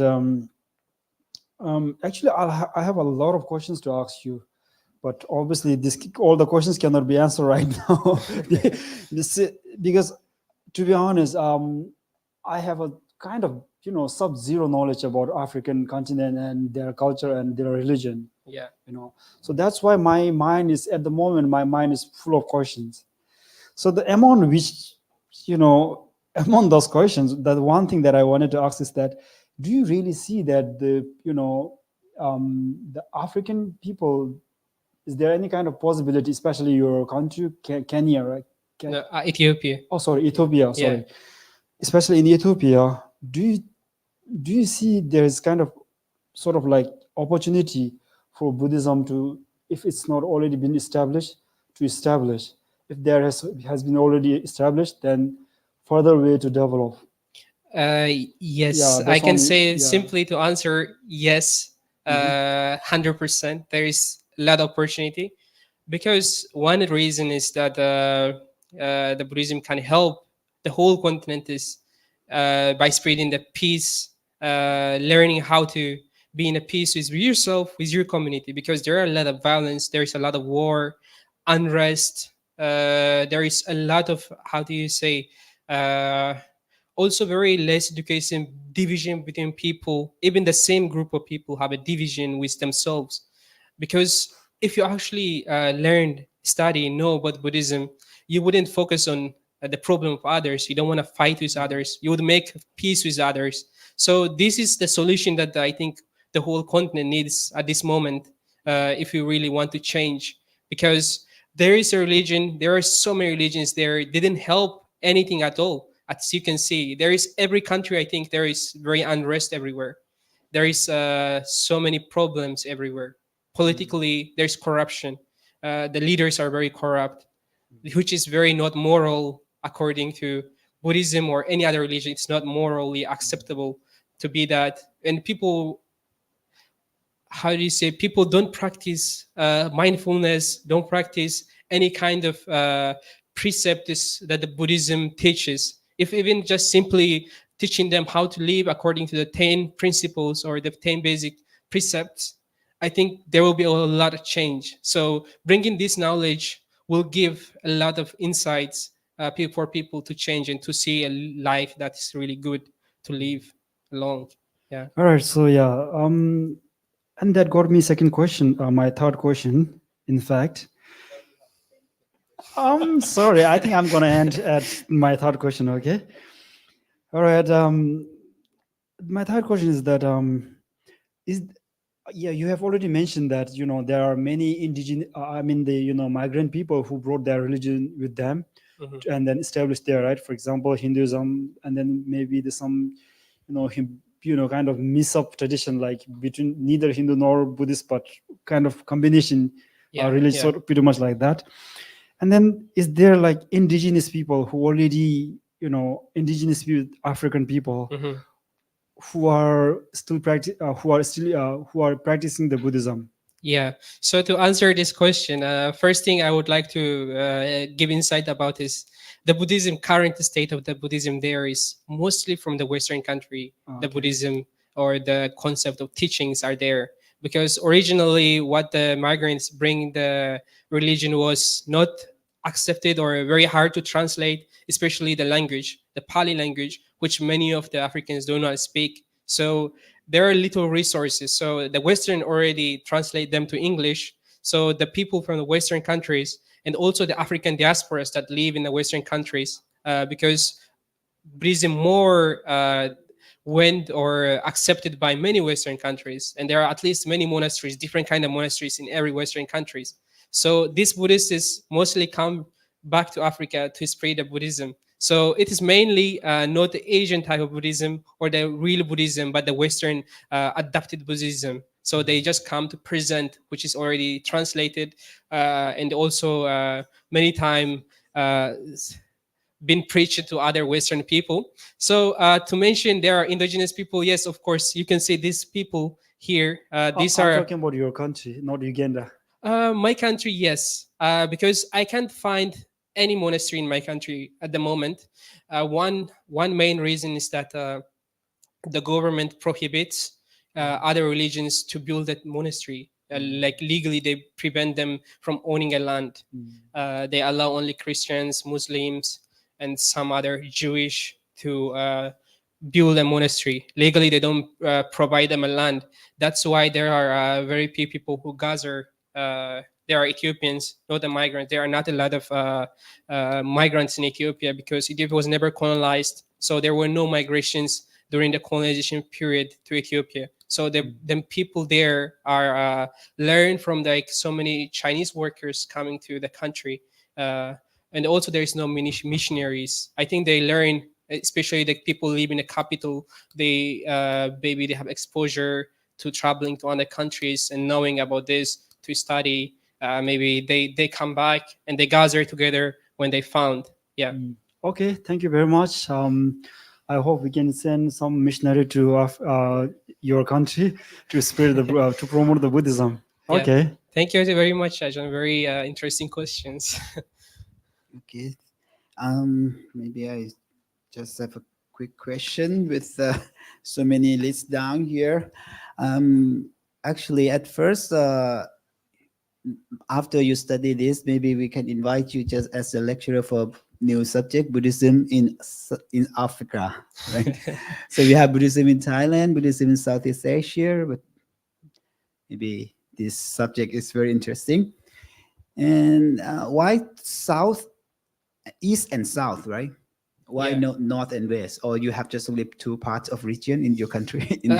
So there are many regions. One would be geographically. I want to study. The first thing is somewhere closer to my home or where I'm from. At least that I can understand what the culture is, what the people, the acceptance is, which are very close to us. And also there are studies already done. There are little study, but still there's at least something that I can document from reading the research papers and books. If I go to the Western countries, I wouldn't find anything that is done because I haven't heard myself any the Buddhist organizations in the Western Africa. So there might be, but I haven't come in touch. So the first thing that I wanted to study somewhere closer to where I'm from, and there is already some at least little studies done, so I can review and finish, because the bachelor will be only 4-6 months period to complete. So the timing also matters to go all over the areas. And the second one, I like, maybe you already answer about the subject that you want to interview, which is the Buddhist practitioner, right? Yeah. In which country, sorry? There will be mainly the 3 countries that I think of right now, from Uganda, then from Tanzania, then from the Southern Africa. Yeah, that I have at least making a connection to communicate or interviews them through Zoom or calling. Yeah. Yes, and then you may list down the question that you want to ask, right? Yes, yes. And that could be the research tool, I mean the question. And your question should be nice and appropriate to give the answer matching to your objective. Yeah. But to me, your objective is, for me, is I feel like you can know more deeper than your objective list down. Yeah. So because the first one is you want just to know the Buddhism spread, how right? Buddhism is spread to right. the And Eastern maybe South Africa. I may suggest the objective you can change a little bit to be nice phrase like to study how Buddhism spread. Maybe you can use like to study Buddhism dissemination or something like that. So Buddhism's dissemination, and the second one, Buddhism, how to adapt it to the local cultures, right? Yeah. And the last one, to study the current state of Buddhism. Yeah. Yeah. And I think by your interview, it's nice to know about how Buddhism help African people for their life. I think this could be more challenge to, and also give some more interesting to disseminate, because people know the benefit to be practiced for as the Buddhist teaching, right? Yeah. Yeah. So maybe, and you, if you like to go there, so you can change your the third objective to see more the what we call the influence or the benefit of Buddhism for Africans people. As you also mentioned before I asked you, because you're already talking about a lot of war So we need peace there, so Buddhism can help. So maybe you can add up this, and then you can create your research tool as the question for the interview, and then you get the answer for these objectives. That could be perfect. Yeah, I will definitely do that. Thank you. Thank you very much for your insight, Ajahn. Okay. Yeah, and this one more this. I need to see you here in the near future.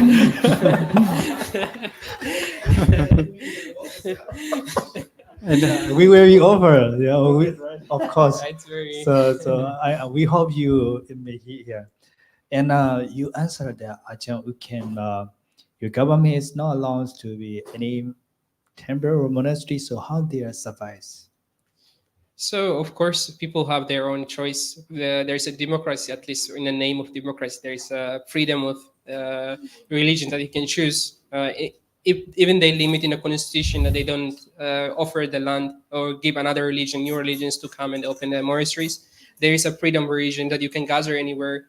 Of course, if you really want to do, the limit of not having the land or a monastery will not limit you. If you really want to practice and develop, you can do it anywhere. With these limitations will actually motivate you to see like why they want to stop these religions not coming into the country, why they want to stop that. But that will not stop you because outer or external thing that you can control. So you can focus on what you can control, and you can benefit from that. Yeah. So these things will be changed, hopefully. Yeah. So Thank you very much. The last thing that, do you have any official announcement that to be the Buddhist in the near future? I am. Okay, we should be safe. okay. Okay, thank you so much, Trecha Daniel Mechan, for your amazing presentation. So also thank you, Ajahn, for your comments. So now we left around three presenters. So the next presenter, I would like to welcome Pikuni Ngui Anti Lien. Okay, please welcome sister.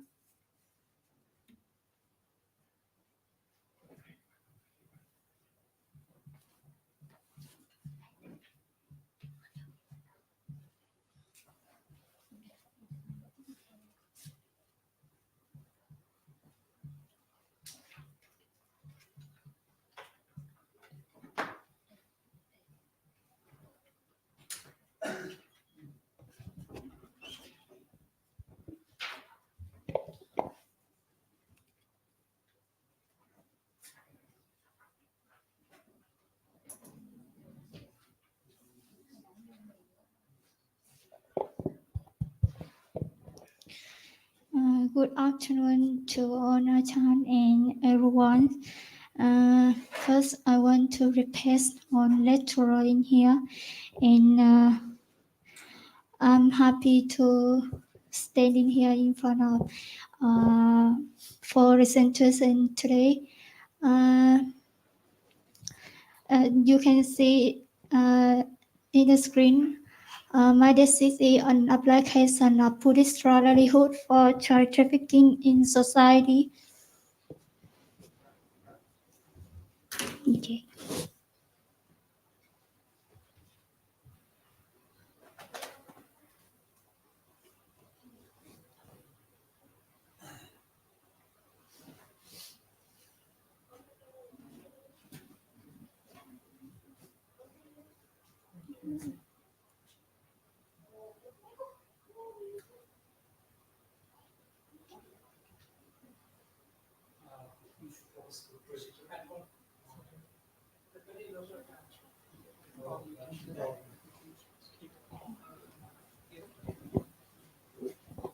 Sorry. About the in this session, I will explain firstly about the background and signification of problem, statement of the problem, desire to know, objective of the research, scope of research, definition of themes, literature reviews, conceptual framework, research methodology, and expected benefits. About the background in the research, when I can see in the research about problem children are facing a situation. Have a lot of people they sell children, then and college children also every day. And why I chose this topic, because children are the subjects I want to care, and I see children are subjects that we need to protect it, but children are one of the subjects human cell every day, and they also have a lot suffer in by many ways. This most of people saw children illegal, and after the children after so they also didn't have a good life. They also didn't get an education, and they also were affected about mentally or physically. And when I study Buddhism, I see the Buddha talk about the Buddhist livelihood. Then I want to apply the Buddhist livelihood for this issue to reducing child trafficking in society. That's why I chose this topic.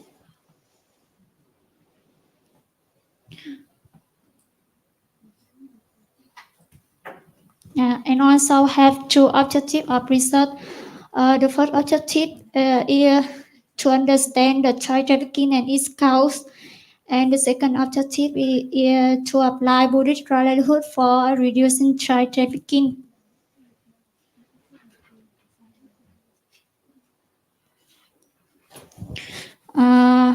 Also have a statement of problem designed to know the first problem is what's all the child trafficking and its cause.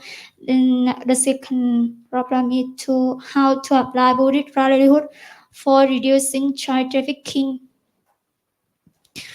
About the scope of research, the thesis will pay on the primary source that include the Pali Canon and commentaries, and also use include some elite book about the scope of content in the chapter child trafficking and its cause. The researcher will plan what is the child trafficking, the current situation of child trafficking, and the reason why many child cases appear. In the chapter to apply livelihood for child trafficking, in the research will explain what is the Buddhist livelihood and how can apply Buddhist livelihood for child trafficking in society. About the definition of term used in the research, in here has one keyword new, I think, about the child trafficking. It refers to many people using children as a commodity for sale, and people sell children as a profession to make money, and they then force children to work, have sex, and use children for other activities, treat and use for force.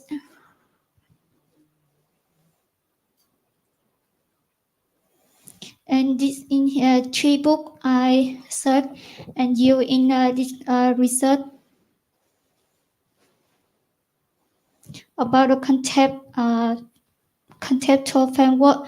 In the research, I see this is the two objective. For the first objective, when I search data from a book and some website, and I put in output by Western what are the child trafficking and its called. And the second objective to apply Buddhist livelihood for child trafficking. When I search some the book about Phra livelihood and some sutra from Sutra Central website, and I put about a book by Western how to apply Buddhist livelihood for child trafficking. After that, I connect with to our book for conclusion and application Buddhist livelihood for child trafficking in society. About the research methodology, the disease is a literature review. The research process can be divided into the following main stages: collect my primary and secondary data from sources such as Pali scripture, Sutta, Pitaka, commentaries, Buddhist textbook, research article, and last is expected benefits. After doing the research, the following benefits and research are attained: having knowledge about child trafficking in society and its cause, and also having knowledge about an application Buddhist livelihood for child trafficking in society. And this is my presentation. Thank you, Ajahn.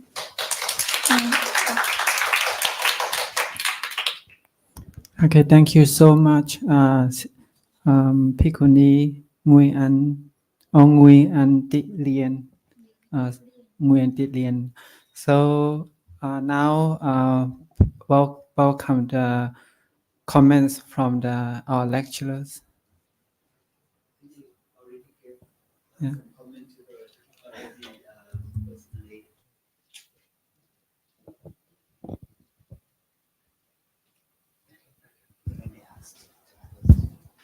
Okay, Ajahn Neminda, you go first. Okay. Bikuni, congratulations, yeah. Because I think I don't have too much for suggestion, but I just little bit that to your objective or suggestion. The first suggestion is no need to explain too much in background the concern with the right livelihood, because in your background you are already mentioned too much about the right livelihood, but actually you need to explain about applying, how to apply, especially. So no need to explain too much right livelihood. If you want to explain, you will be chapter 3, right? In chapter 3, you need to explain in this chapter, but in background, the method is most important than the data. Okay, so no need to explain the data in the background. So you should more explain the ways to use to prevent about the child trafficking. Okay, this is the first suggestion. The second one is like your objective is very clear, but I just a little bit to add about it, like to understand the problem of the child trafficking in school. Because the problem you already mentioned in the background, so I just put it like the problem. So to understand the problem of the child trafficking and it is cause. And the second objective is, I agree with you, is the first one. I think that's all from me. Is the other thing is okay. Thank you so much. You mean how can I apply livelihood in for trafficking in society for mentioned in a background? Sure. Yeah, thank you, Ajahn. All right. Since two of my colleague Ajahn says speak a little less about your proposal. I think it's time for me to say a lot. Okay. Firstly, yeah, I mean, the title is quite interesting, and this is something we should really concern about as a society member. Okay, so that's really going to be interesting if you can really, genuinely conduct the research on this topic. And that's my comment. And then I have a little correction for your work here. If you could, if you got the copy of your paper with you right now, then you may go to the page number 1. Page number 1, and then page number 1, then the second last line, okay, 3.1, study the Buddhist right, livelihood. So here, the should be small letter, okay. Once again, this is kind of common mistake that almost every students are doing here. So whenever, it doesn't matter where, okay, it doesn't matter whether it's in the title or wherever, article and the preposition, all these things should be in small letter, except at the beginning of phrase or sentence, okay. So please bear it in your mind. And then please go to the page number 7 and the objective, okay. The objective, in the second objective, you are saying that to apply Buddhist right livelihood for reducing child trafficking, right? So I'm a little bit not happy with this, your wording here. So the reducing, I don't feel right with this word. Why is that? Because the reduce means there are a lot of things, the child trafficking is, it's kind of frequently going on and on.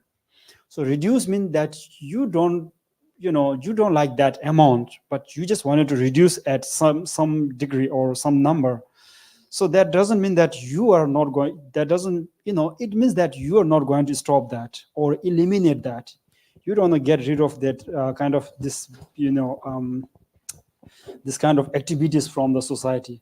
So instead of reducing, what if you use like eliminate or stop or something like that, okay? And yeah. So however, the reduce is like just reduce, right? Just reduce mean that you want to take down some number, but that doesn't mean that you don't want that, okay? Yeah, think about it, please, okay? Ajahn, because Yeah, I unless also you have, of course, if you have, better definition for that, you can always tell, yeah. Yeah. Ajahn, because I also want to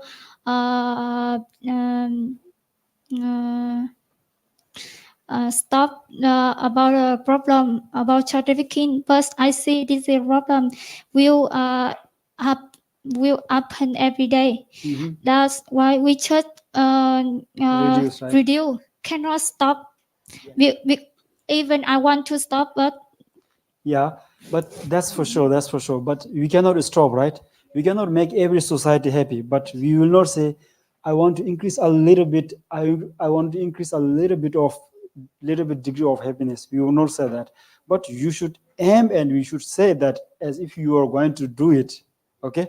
So that's a kind of psychological, trick that you can trick on people's mind. So basically, you can brainwash with your sayings.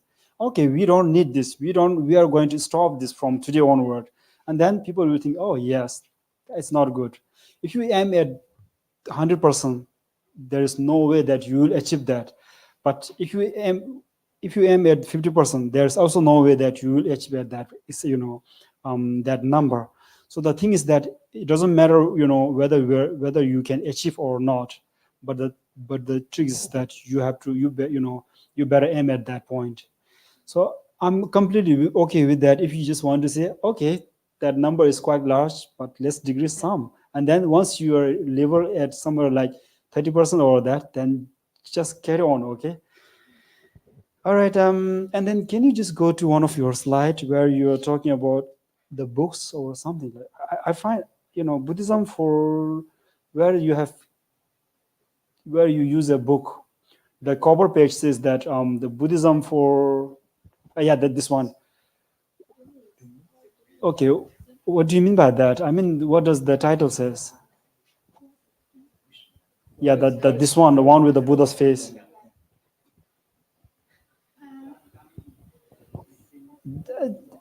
Yeah, what does that mean? Did you refer to that book also? I already studied book. In the book, the also mention about the noble eighth path. Okay, all right. So, however, it's quite interesting, but I don't want to mention right now. And then beside that, I'm pretty sure the Ajahn Nantapat, Ajahn Jo already have give you enough suggestion for you to change, and also Ajahn Neminda also has already given a lot of suggestion and comments on your paper, and that's it from my side. And beside that, well done, good job. I wish you good luck for your further research. Thank you, Ajahn.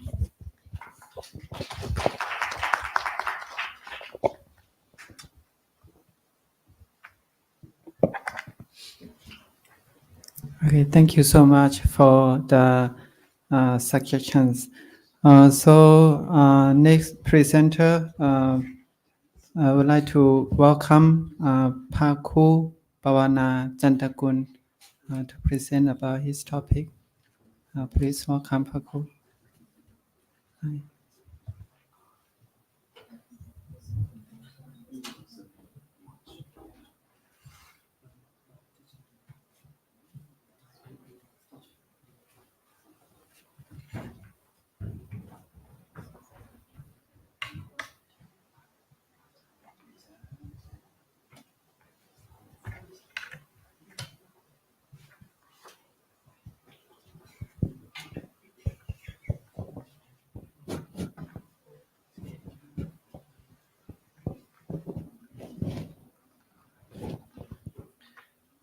Good afternoon, Ajahn Dr. Neminda and Ajahn Dr. Yunan and Ajahn Dr. Nandapat.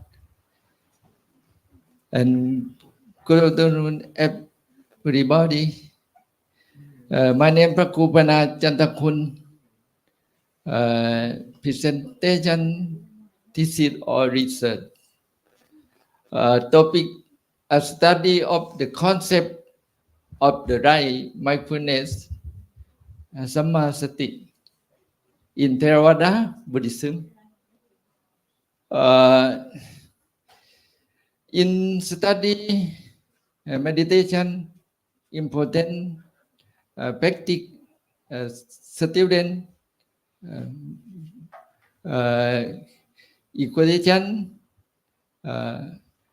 also Theravada Buddhism. Introduction, background and significance of the problem. In the Indian society at the Buddha's time, besides the serious caste dissemination, there were many doctrines and sects to outdo on author. In background, in significance of the problem,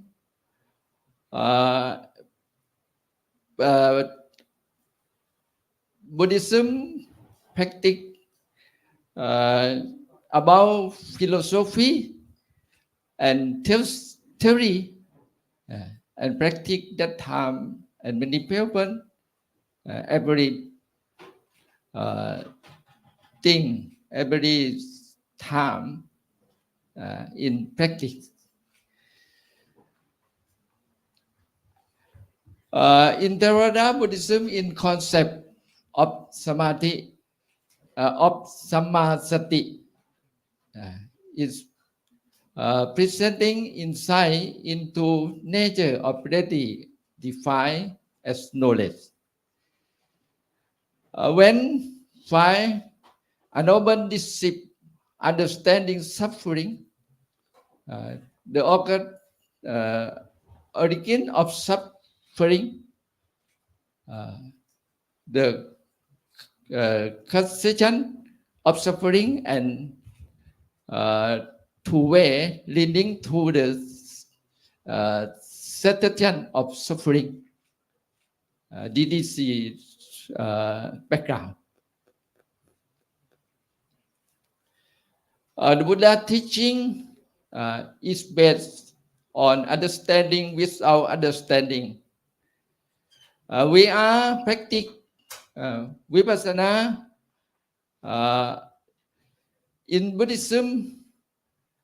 In object is Nibbana or Nibbana, and practice meditation. Okay. In for the chant of right view is applied to all over the world.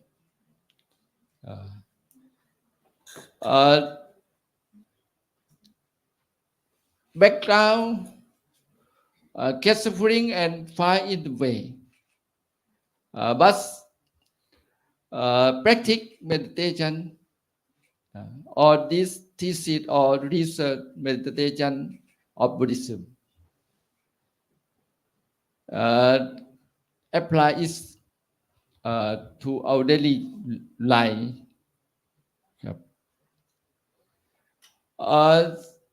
The research question,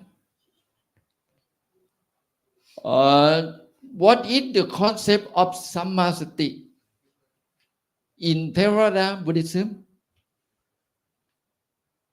And what are the doctrine related to the right mindfulness in Theravada Buddhism? What are the teaching on right mindfulness according to the perspective of Buddhist scholar? This is research question.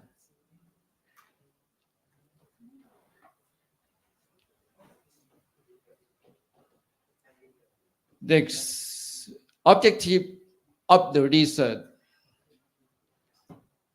in importance very good in research or thesis.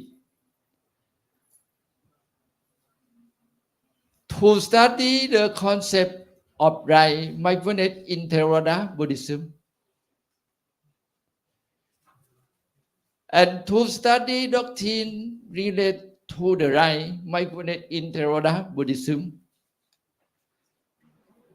and to analyze the teaching on right mindfulness according to the perspective of Buddhism Chola.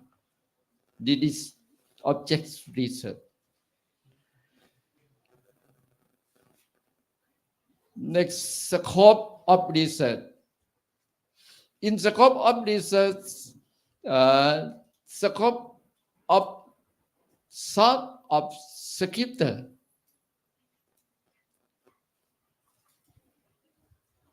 The scope of research is to study the concept to the right mindfulness as appear in the Pali canon. And scope of the content, the research work will be limit study of the concept of right view according to the perspective of Buddhist Chola.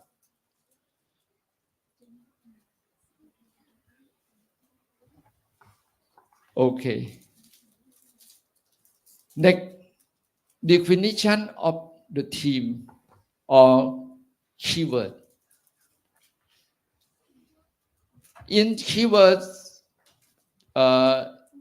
in topic,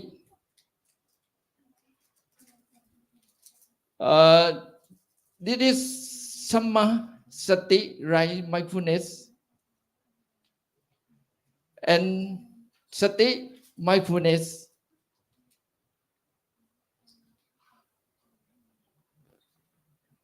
Theravada and wrong mindfulness, michatiti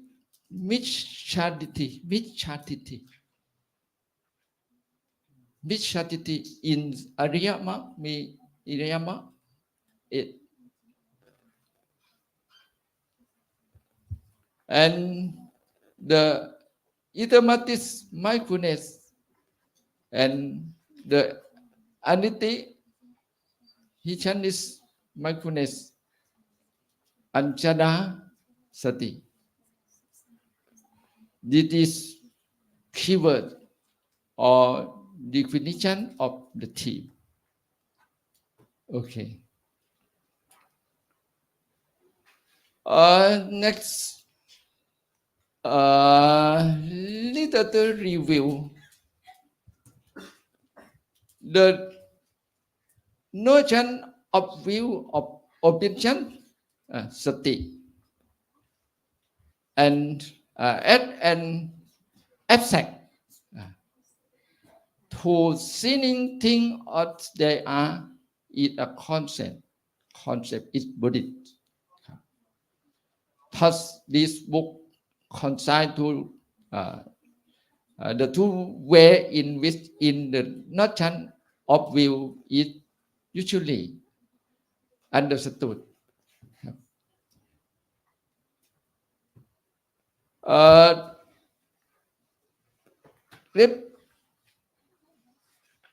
Thereafter review textbook. Example, Venerable Ajahn Chah, Venerable Ajahn Payutto. In textbook, the mindfulness literature review. Research methodology. In research methodology, importance very good. Number one, collecting data from the primary source, file, Nikaya, commentary, Etakata, sub-commentary, and collecting data from the secondary source. Research this book, document. In research or thesis, research methodology,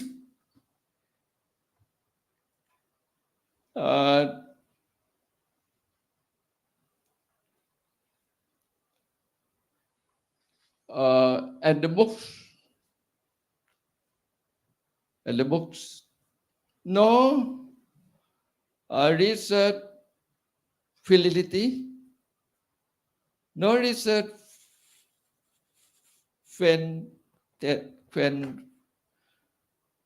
quantitative, but research documentary or research validity.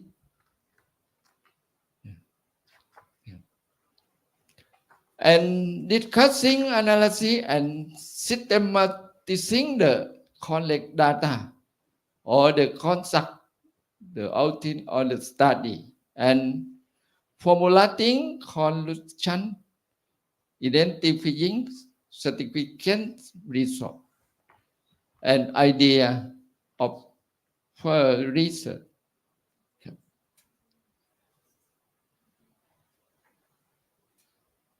Last express definites. Knowing the concept of right mindfulness and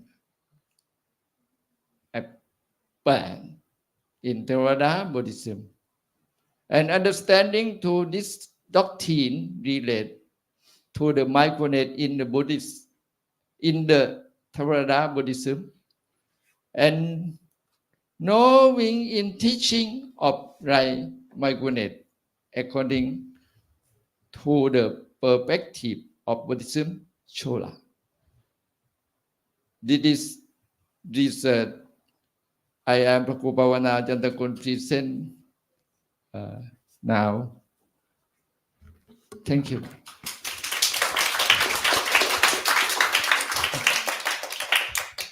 Thank you so much, Praku Bhavana Chantakun, for your presentation. So now welcome some suggestions from our lecturer. Please, Ajahn Nathapat. ครับนมัสการครับท่านพระครู your topic is ขอบคุณครับ is interesting. I mean your research methodology and also your objective is interesting, but you need to rearrange the title of topic a little bit to be more interesting and agree well with the objective. Can you go with your first topic title? หน้าแรกเลยครับอาจารย์ the title of your research. You mentioned about a study of the concept of the Sammasati in Theravada Buddhism, and this is a little bit as misspelling Theravada Buddhism. But for your objective, your study number one, can you pass back to the objective? Number one is study about concept. Number two is study doctrine. To me, 3 points, number one and number two, pretty similar, pretty same.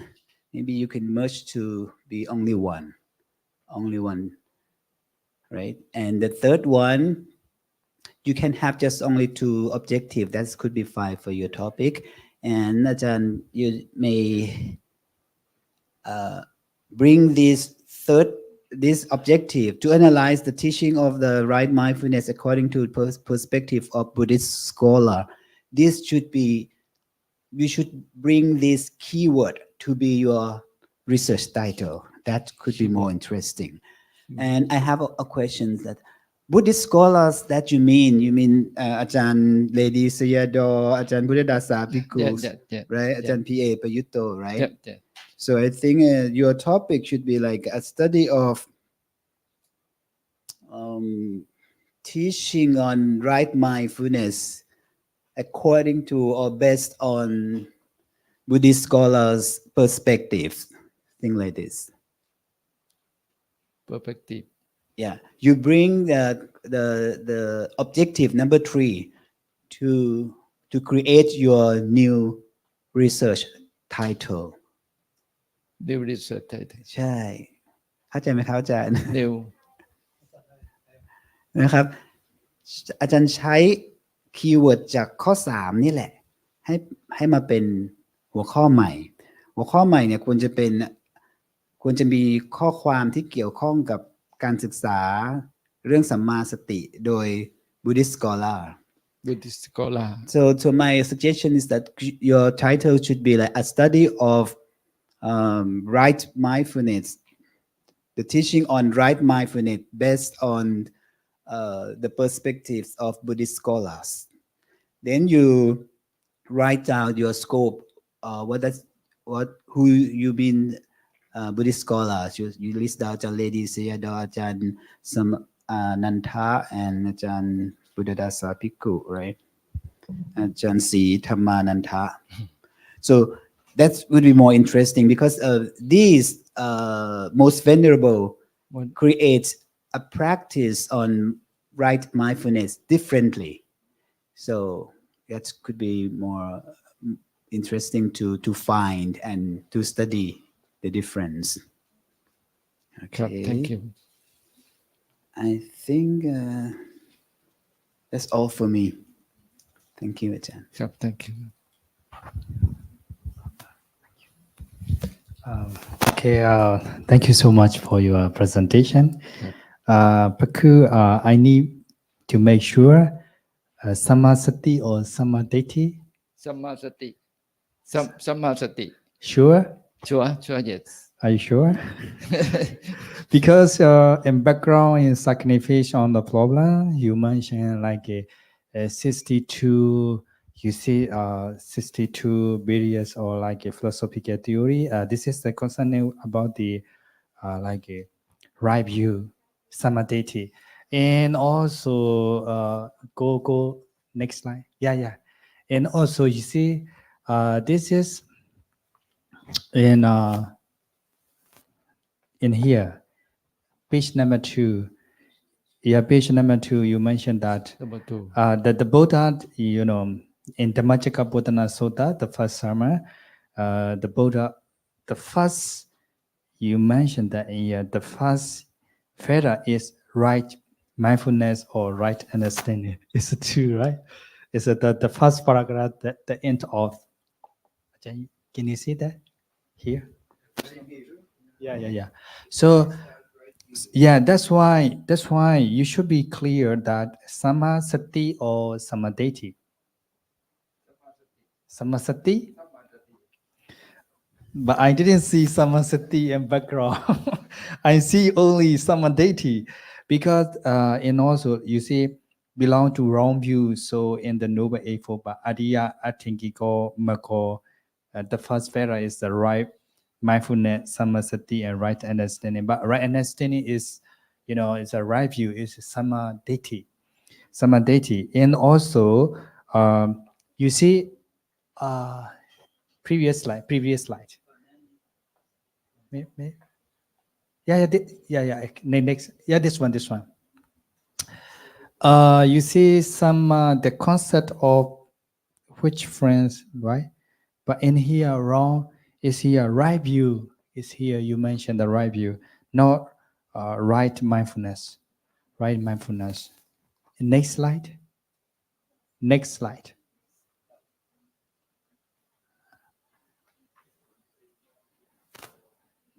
You see Noble Eightfold, but right view, especially right view point in the right direction toward Nibbana, right?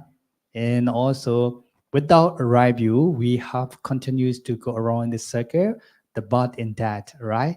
And also you see, then he has purified his view. He has attained Ditti Visuddhi. So you a lot of things mentioned. Some of Ditti. Change. Yeah, I think should be samadhi. Should be samadhi because you a lot of explain in deity. And next slide. Let go. Okay. Bye. Yeah. And here, right view, right? The notion. Yeah, it's notion of the right view, and also you mentioned, and also right view and right view. Everything say you mentioned right view. No mindfulness, no samasati, right? No samasati. So yeah, when I read it your background, I didn't see samasati. I see samadhi. Okay, so samadhi. That's why, and also you mentioned the first bit like a Hinduism. In here, the worship the cow or animal. This is you explain about the religions Hinduism. It's like that you explain about the footnote. So it should be change your topics. Samadhi. Okay. And definition of the term. Go. Yeah, this one also. Samasati, right mindfulness. So when you make it explain, you see the density indicate a way of seeing, right? So it's mean seeing is mean view. It's not sati. Chai. Right? It should be samadhi, right? Yeah. So this is my suggestion. So you should be make sure the topic samadhi or samadhi. Okay. Yeah, I think Ajahn Neminda says everything and Ajahn Joe says give all the suggestion and comments. So my time, I wanted to donate to Ajahn Dr. Joe. Okay, I think I already give some suggestion already, but okay, as Ajahn Neminda mentioned, I would like to talk in Thai a little bit to make sure that Ajahn Prakru understand the point. That อาจารย์ครับก็คือหัวเรื่องที่อาจารย์ให้มาเนี่ยมันเป็นเรื่องเกี่ยวกับสัมมาสติใช่ไหมครับแต่ว่าในเนื้อหาใน background the content ใน background ของอาจารย์มีสัมมาทิฏฐิเยอะมากมันก็เลยทำให้คนอ่านเนี่ยไม่เข้าใจว่าอาจารย์จะเน้นอะไรนะครับเพราะฉะนั้นแต่อาจารย์คอนเฟิร์มว่าจะสนใจสัมมาสติใช่ไหมครับสัมมาสติก็คือ right mindfulness นะครับเพราะฉะนั้นอาจารย์ต้องรื้อใหม่ you have to change the background cut right view out and add up สัมมาสติ I mix up a little bit นะครับอาจารย์ได้ไหมครับก็คือไปเพิ่มเติมตรงนี้นะครับสัมมาสติเราเน้นสัมมาสติแล้วก็หัวเรื่องที่ผมแนะนำไปเพราะฉะนั้นก็ใส่หัวเรื่องให้มันมีชื่อของเกี่ยวกับ Buddhist Scholar ก็คือใน Objective ข้อที่3นะครับที่ถ้าอาจารย์ใช้แค่หัวเรื่องนี้มันอาจจะไม่ค่อยน่าสนใจเพราะว่าศึกษาเฉพาะคอนเซปต์นะครับอาจารย์ศึกษาเฉพาะคอนเซปต์ของ right mindfulness ซึ่งมันอาจจะมีความน่าสนใจน้อยหน่อยแต่ถ้าอาจารย์ดึงหัวข้อที่3ขึ้นมาเนี่ยว่าสนใจว่าอาจารย์ Buddhist Scholar ทั้งหลายเนี่ยเขาให้ความหมายในการสอนสัมมาสติในเชิงปฏิบัติหรืออะไรอย่างเงี้ยครับแตกต่างกันอย่างไรอันนี้ก็จะเป็นจุดที่น่าสนใจได้ไหมครับอาจารย์โอเคครับผมขอบพระคุณครับขอบคุณครับ thank you very much ขอบคุณมากครับ thank you very good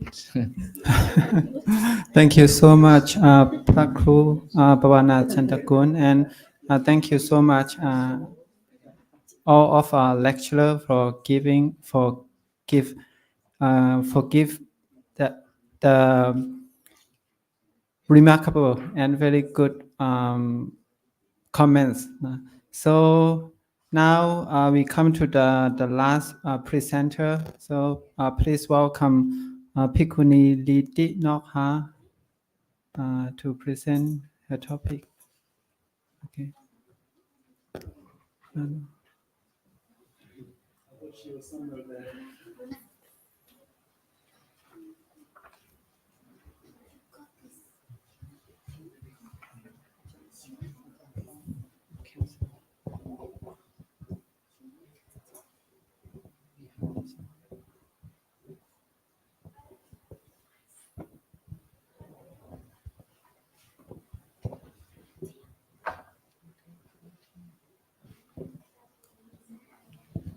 Good afternoon, Achan, and good afternoon, everyone.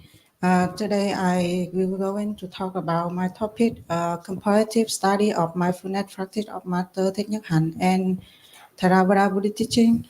So that I decided to choose this topic because I have experience in both teaching. So I encourage me to take my opportunity to put my understanding and experience in this topic. So did it contain in my chapter 1? So did it have a 9 part? The first time I will talk about background and significance of the research problem. Mindfulness is a natural quality that we all have and it's available to us in every moment if we are take time to appreciate this. When we are practice mindfulness, we are practice the art of creating space of ourselves, space of routine, space of free and space between ourselves and our reaction. The research to compare the mindfulness practice of Master Thich Nhat Hanh and Theravada Buddhist teaching. At Theravada Buddhist teaching practice of mindfulness, the purpose of attaining the ultimate goal in the life of human being. And the final liberation of the mind from all defilement. And Master Thich, he focused on 14 mindfulness training born from his period in Vietnam, where they represent a living tree of wisdom, blending Sila and Sutta into basic rule that living with mindfulness and kindness.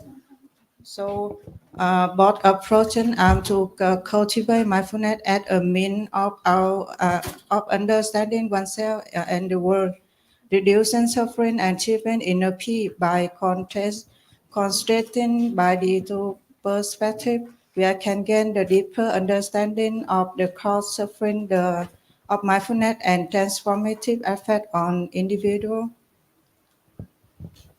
Then there have three objectives of the research. The first one will talk to study about mindfulness practice and exposed by Martin Thich, and the second will study about mindfulness practice of Theravada Buddhist teaching, and the third will compare mindfulness practice and taught by these two teaching.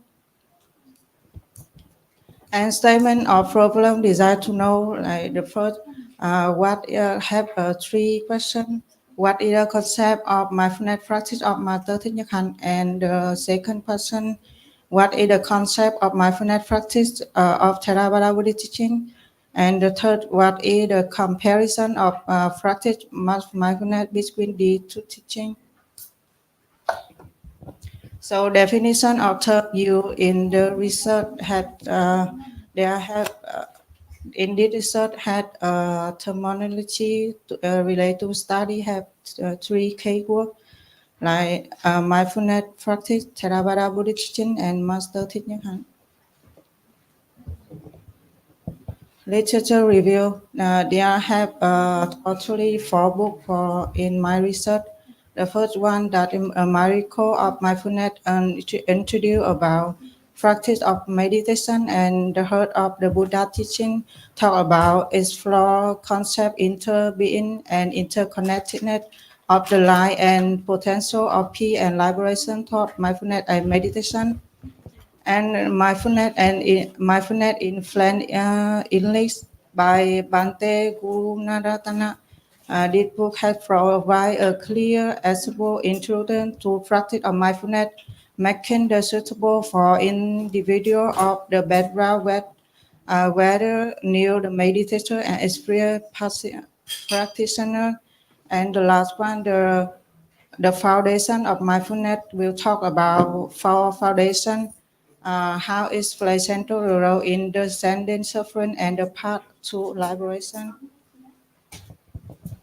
Research methodology. The research utilizing a documentary approach to comparative by a study by collect data from various documentary from both approach to capture the life experience benefit and transformative.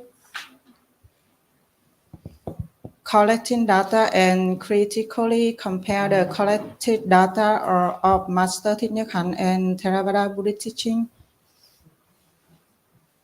and compile or collected from explanation to the similarity and difference of the two teaching. The last is conclusion and suggestion for further study. About concept framework, in this research, we'll study about mindfulness practice, and Master Thich Nhat, he focused on 14 mindfulness training, and Theravada Buddhist teaching focused on foundation.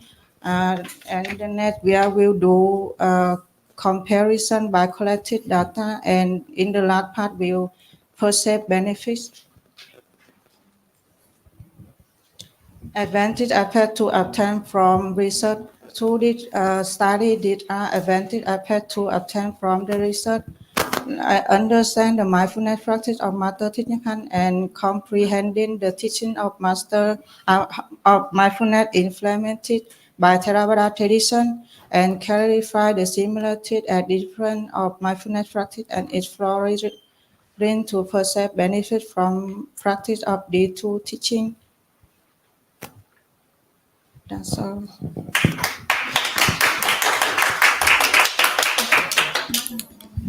Thank you so much, Bhikkhuni Diti Nokha.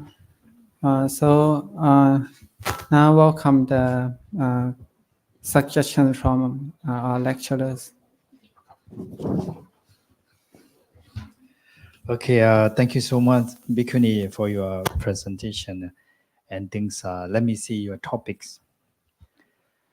Yeah, it's good. It's very interesting.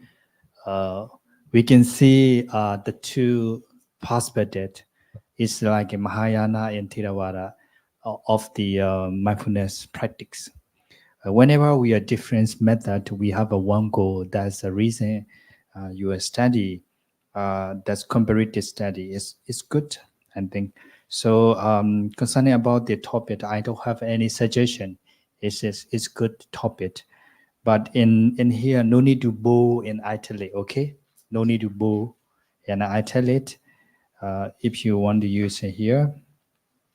And also, in the chapter 4, you mentioned that similar and the difference. So,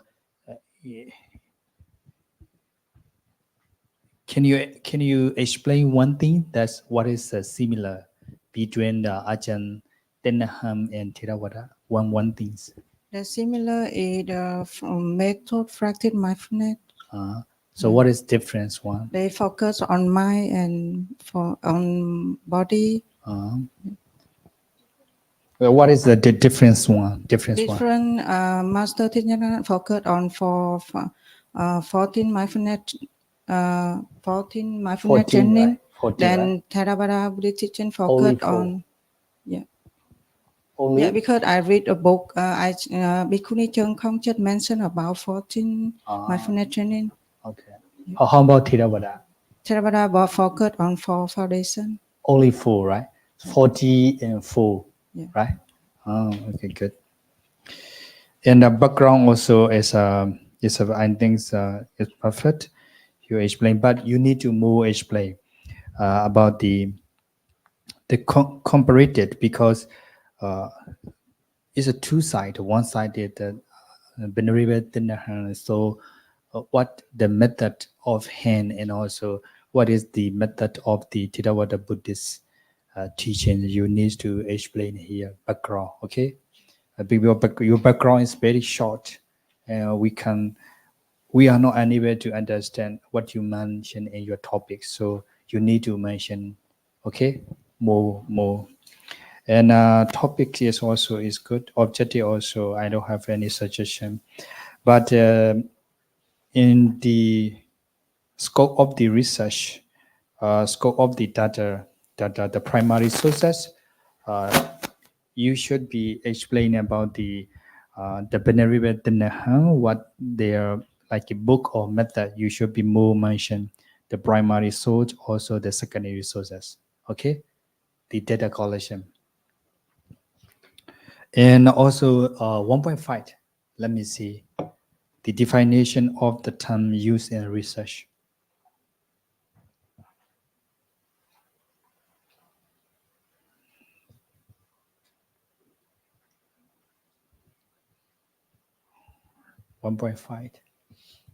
Okay. Yes, here. I need one more things because your topic is comparative, right? So the first one, mindfulness practice, is okay. Second one, Theravada Buddhist teachings, and the third one, Mr. Denahan. And the last one, I need one comparative. Okay, you should be more.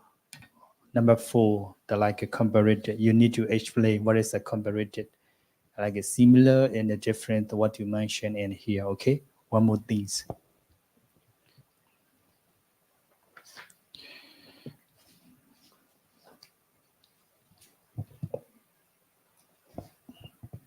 That's all from me. Thank you, Bhikkhuni.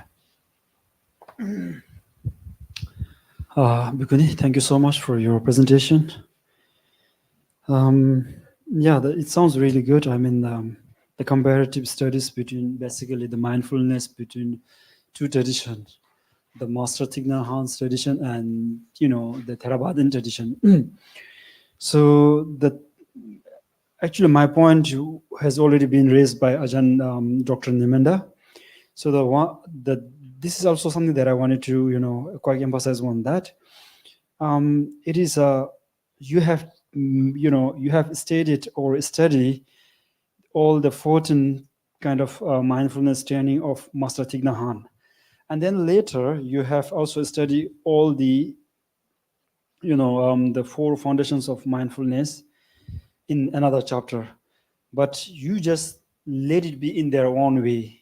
Okay, so here you as a researcher, so in their own ways, they already been explained very well, I think.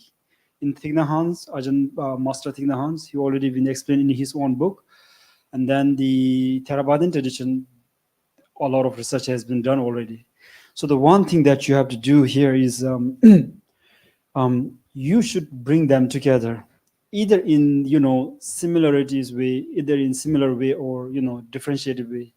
Okay, so the comparative means that you have to compare them, whether they are both equally sound or both equally unsound, or there are both similar, the similar and dissimilar that you have that you have found when you have when you are studying. Okay, so that's what I wanted to say. And then regarding the formatting, I think you should look at, we have one manual book, right? Thesis manual book, right? So we have one book that is this thick, I think. So if you don't have, in case you don't have one, go ahead to the office and ask one. They will give you for free. Okay, so that's completely free of charge. And then I recommend you to go through that, and then most of your problem will be solved here. Okay. All right, Venerable Bhikkhuni, well done, and I wish you best luck for your research.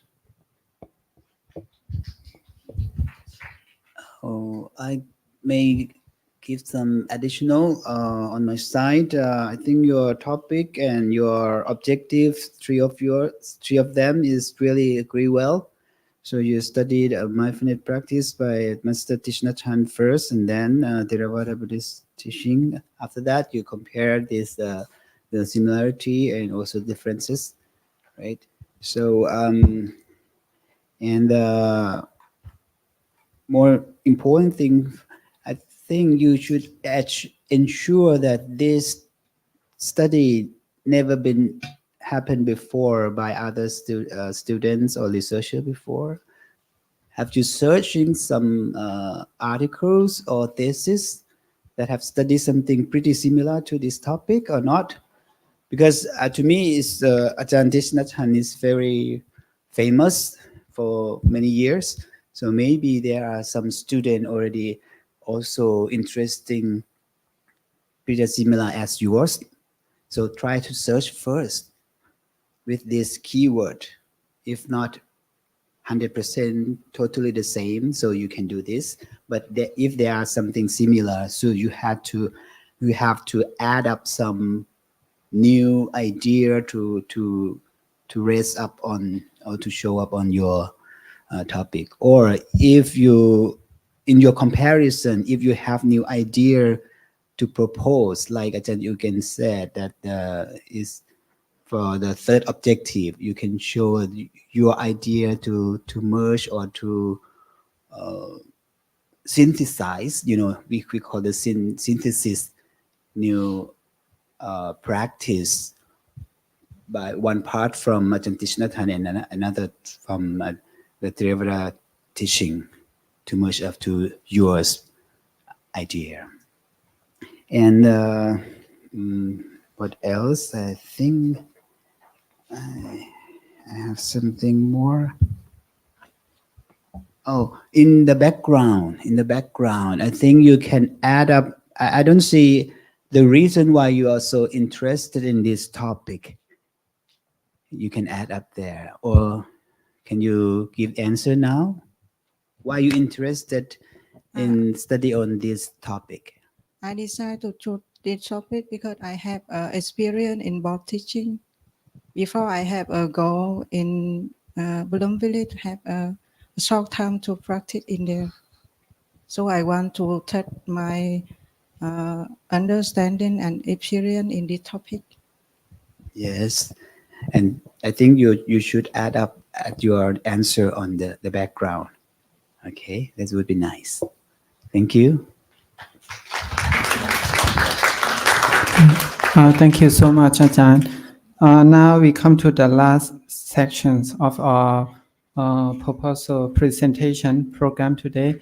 So maybe the last section we want to listen the overall about our presentation today from three lecturers. We can say maybe each person a few words. After that, we will close our program today.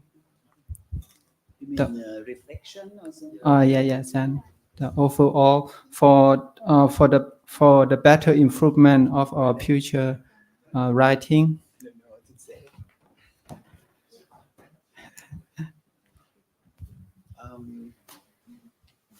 Okay, next presentation.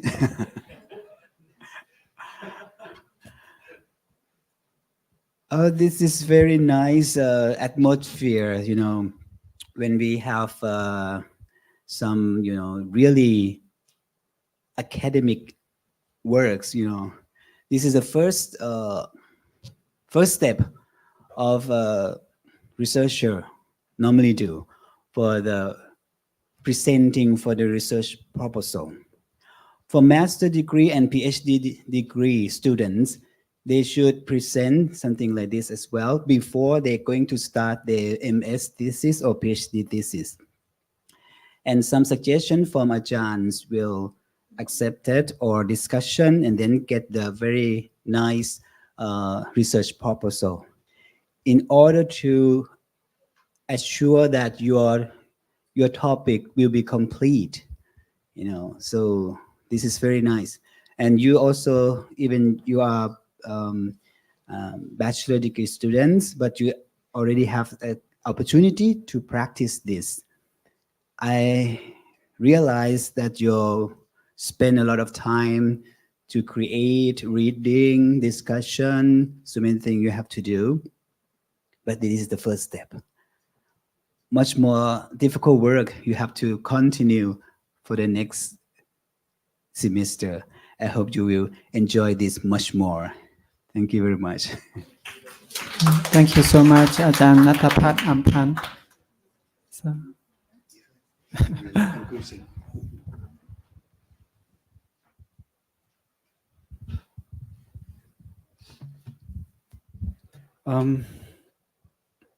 If I need to, if I have to put my word in my kind of overview, all in one word, I really, you know, you guys amaze me a lot.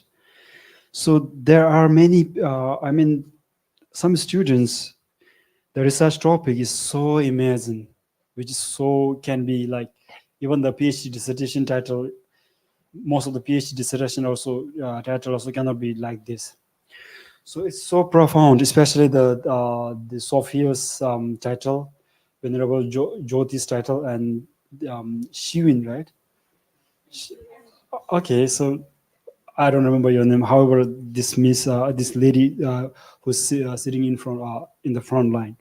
So these kind of titles are something that, you know, even the PhD student, they cannot choose this kind of titles.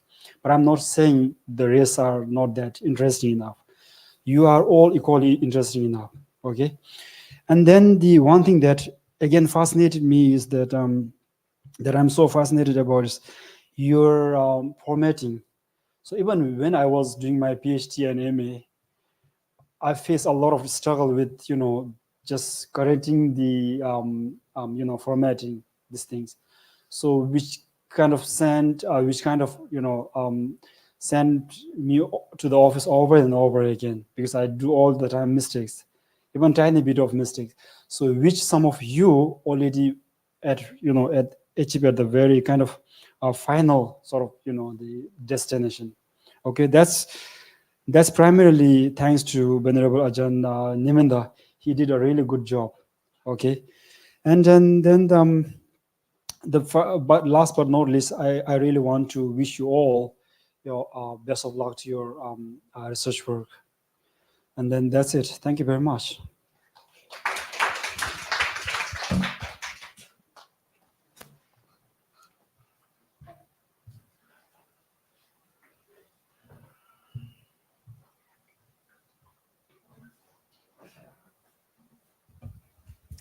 Okay, first of all, thank you so much, Venerable Dr. Uken, Dr. Uken, and also uh, Dr. Nanapat.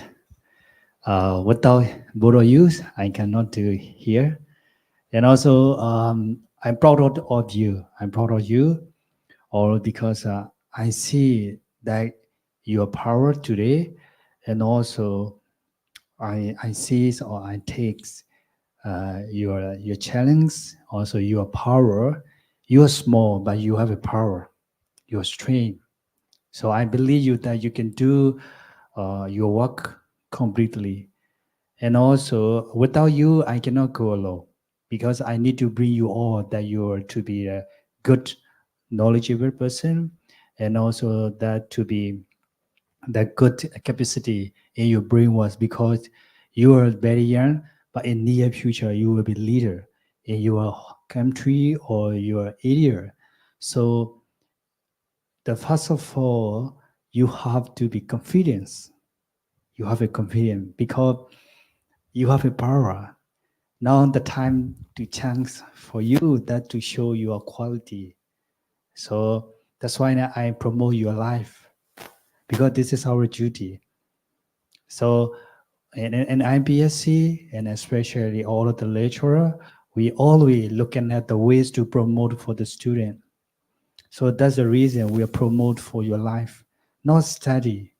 It's engage. It's not only practice. It's just like the approach your life, not only student life but also the real life in your daily life. Now you see today there's a lot of students. There's a different area, different topic. There's a lot of benefits, not only the Buddhist but all this society. Like a bhikkhuni, it's like a child trafficking and also like a psychology, and also that's education monastery and Africa's also. There's a lot of things, and also like a work life. So that's this very useful topic. It's topic why we are studying because we need to be, promote our society. We need to be developed wisdom for the world. This is our motto in IBSC, right? So that's the reason we are here today that have to chance to show our quality and power. So finally, thank you so much for your order here. And also thank you so much, the board of the lecturer. So I'm proud of you. Congratulations for you all. Thank you.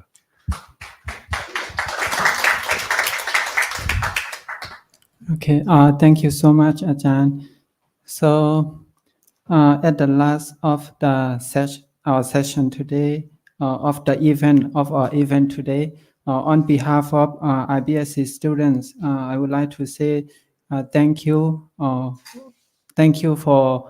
Thank you to all of our lecturers. Actually, we have many lecturers, but here we have 3 lecturers: Ajahn Dr. Neminda, Ajahn Unyen, and Ajahn Natapat. So thank you so much for kindly living with us and give us many useful suggestions until in the morning, since in the morning until now. So. And thank you for the member or the staff member who prepare the everything here, the electronic for us. And thank you the participants, and all of my friends who come to join with this program with us in the morning and this afternoon. So. We will close our program is here, and we hope in the future we will meet again in this room at another topic. And thank you so much. And now I would like to invite Ajahn Dr. Neminda to lead us chanting to close our program today. After that, we will have group photo together in front of the stage.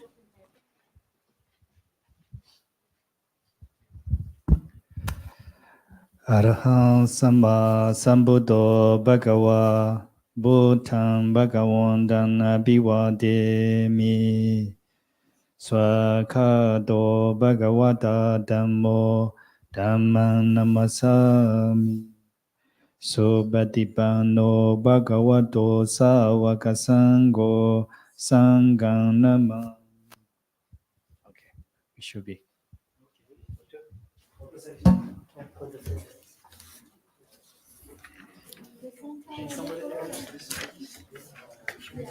Yeah, maybe you can just push it to the back.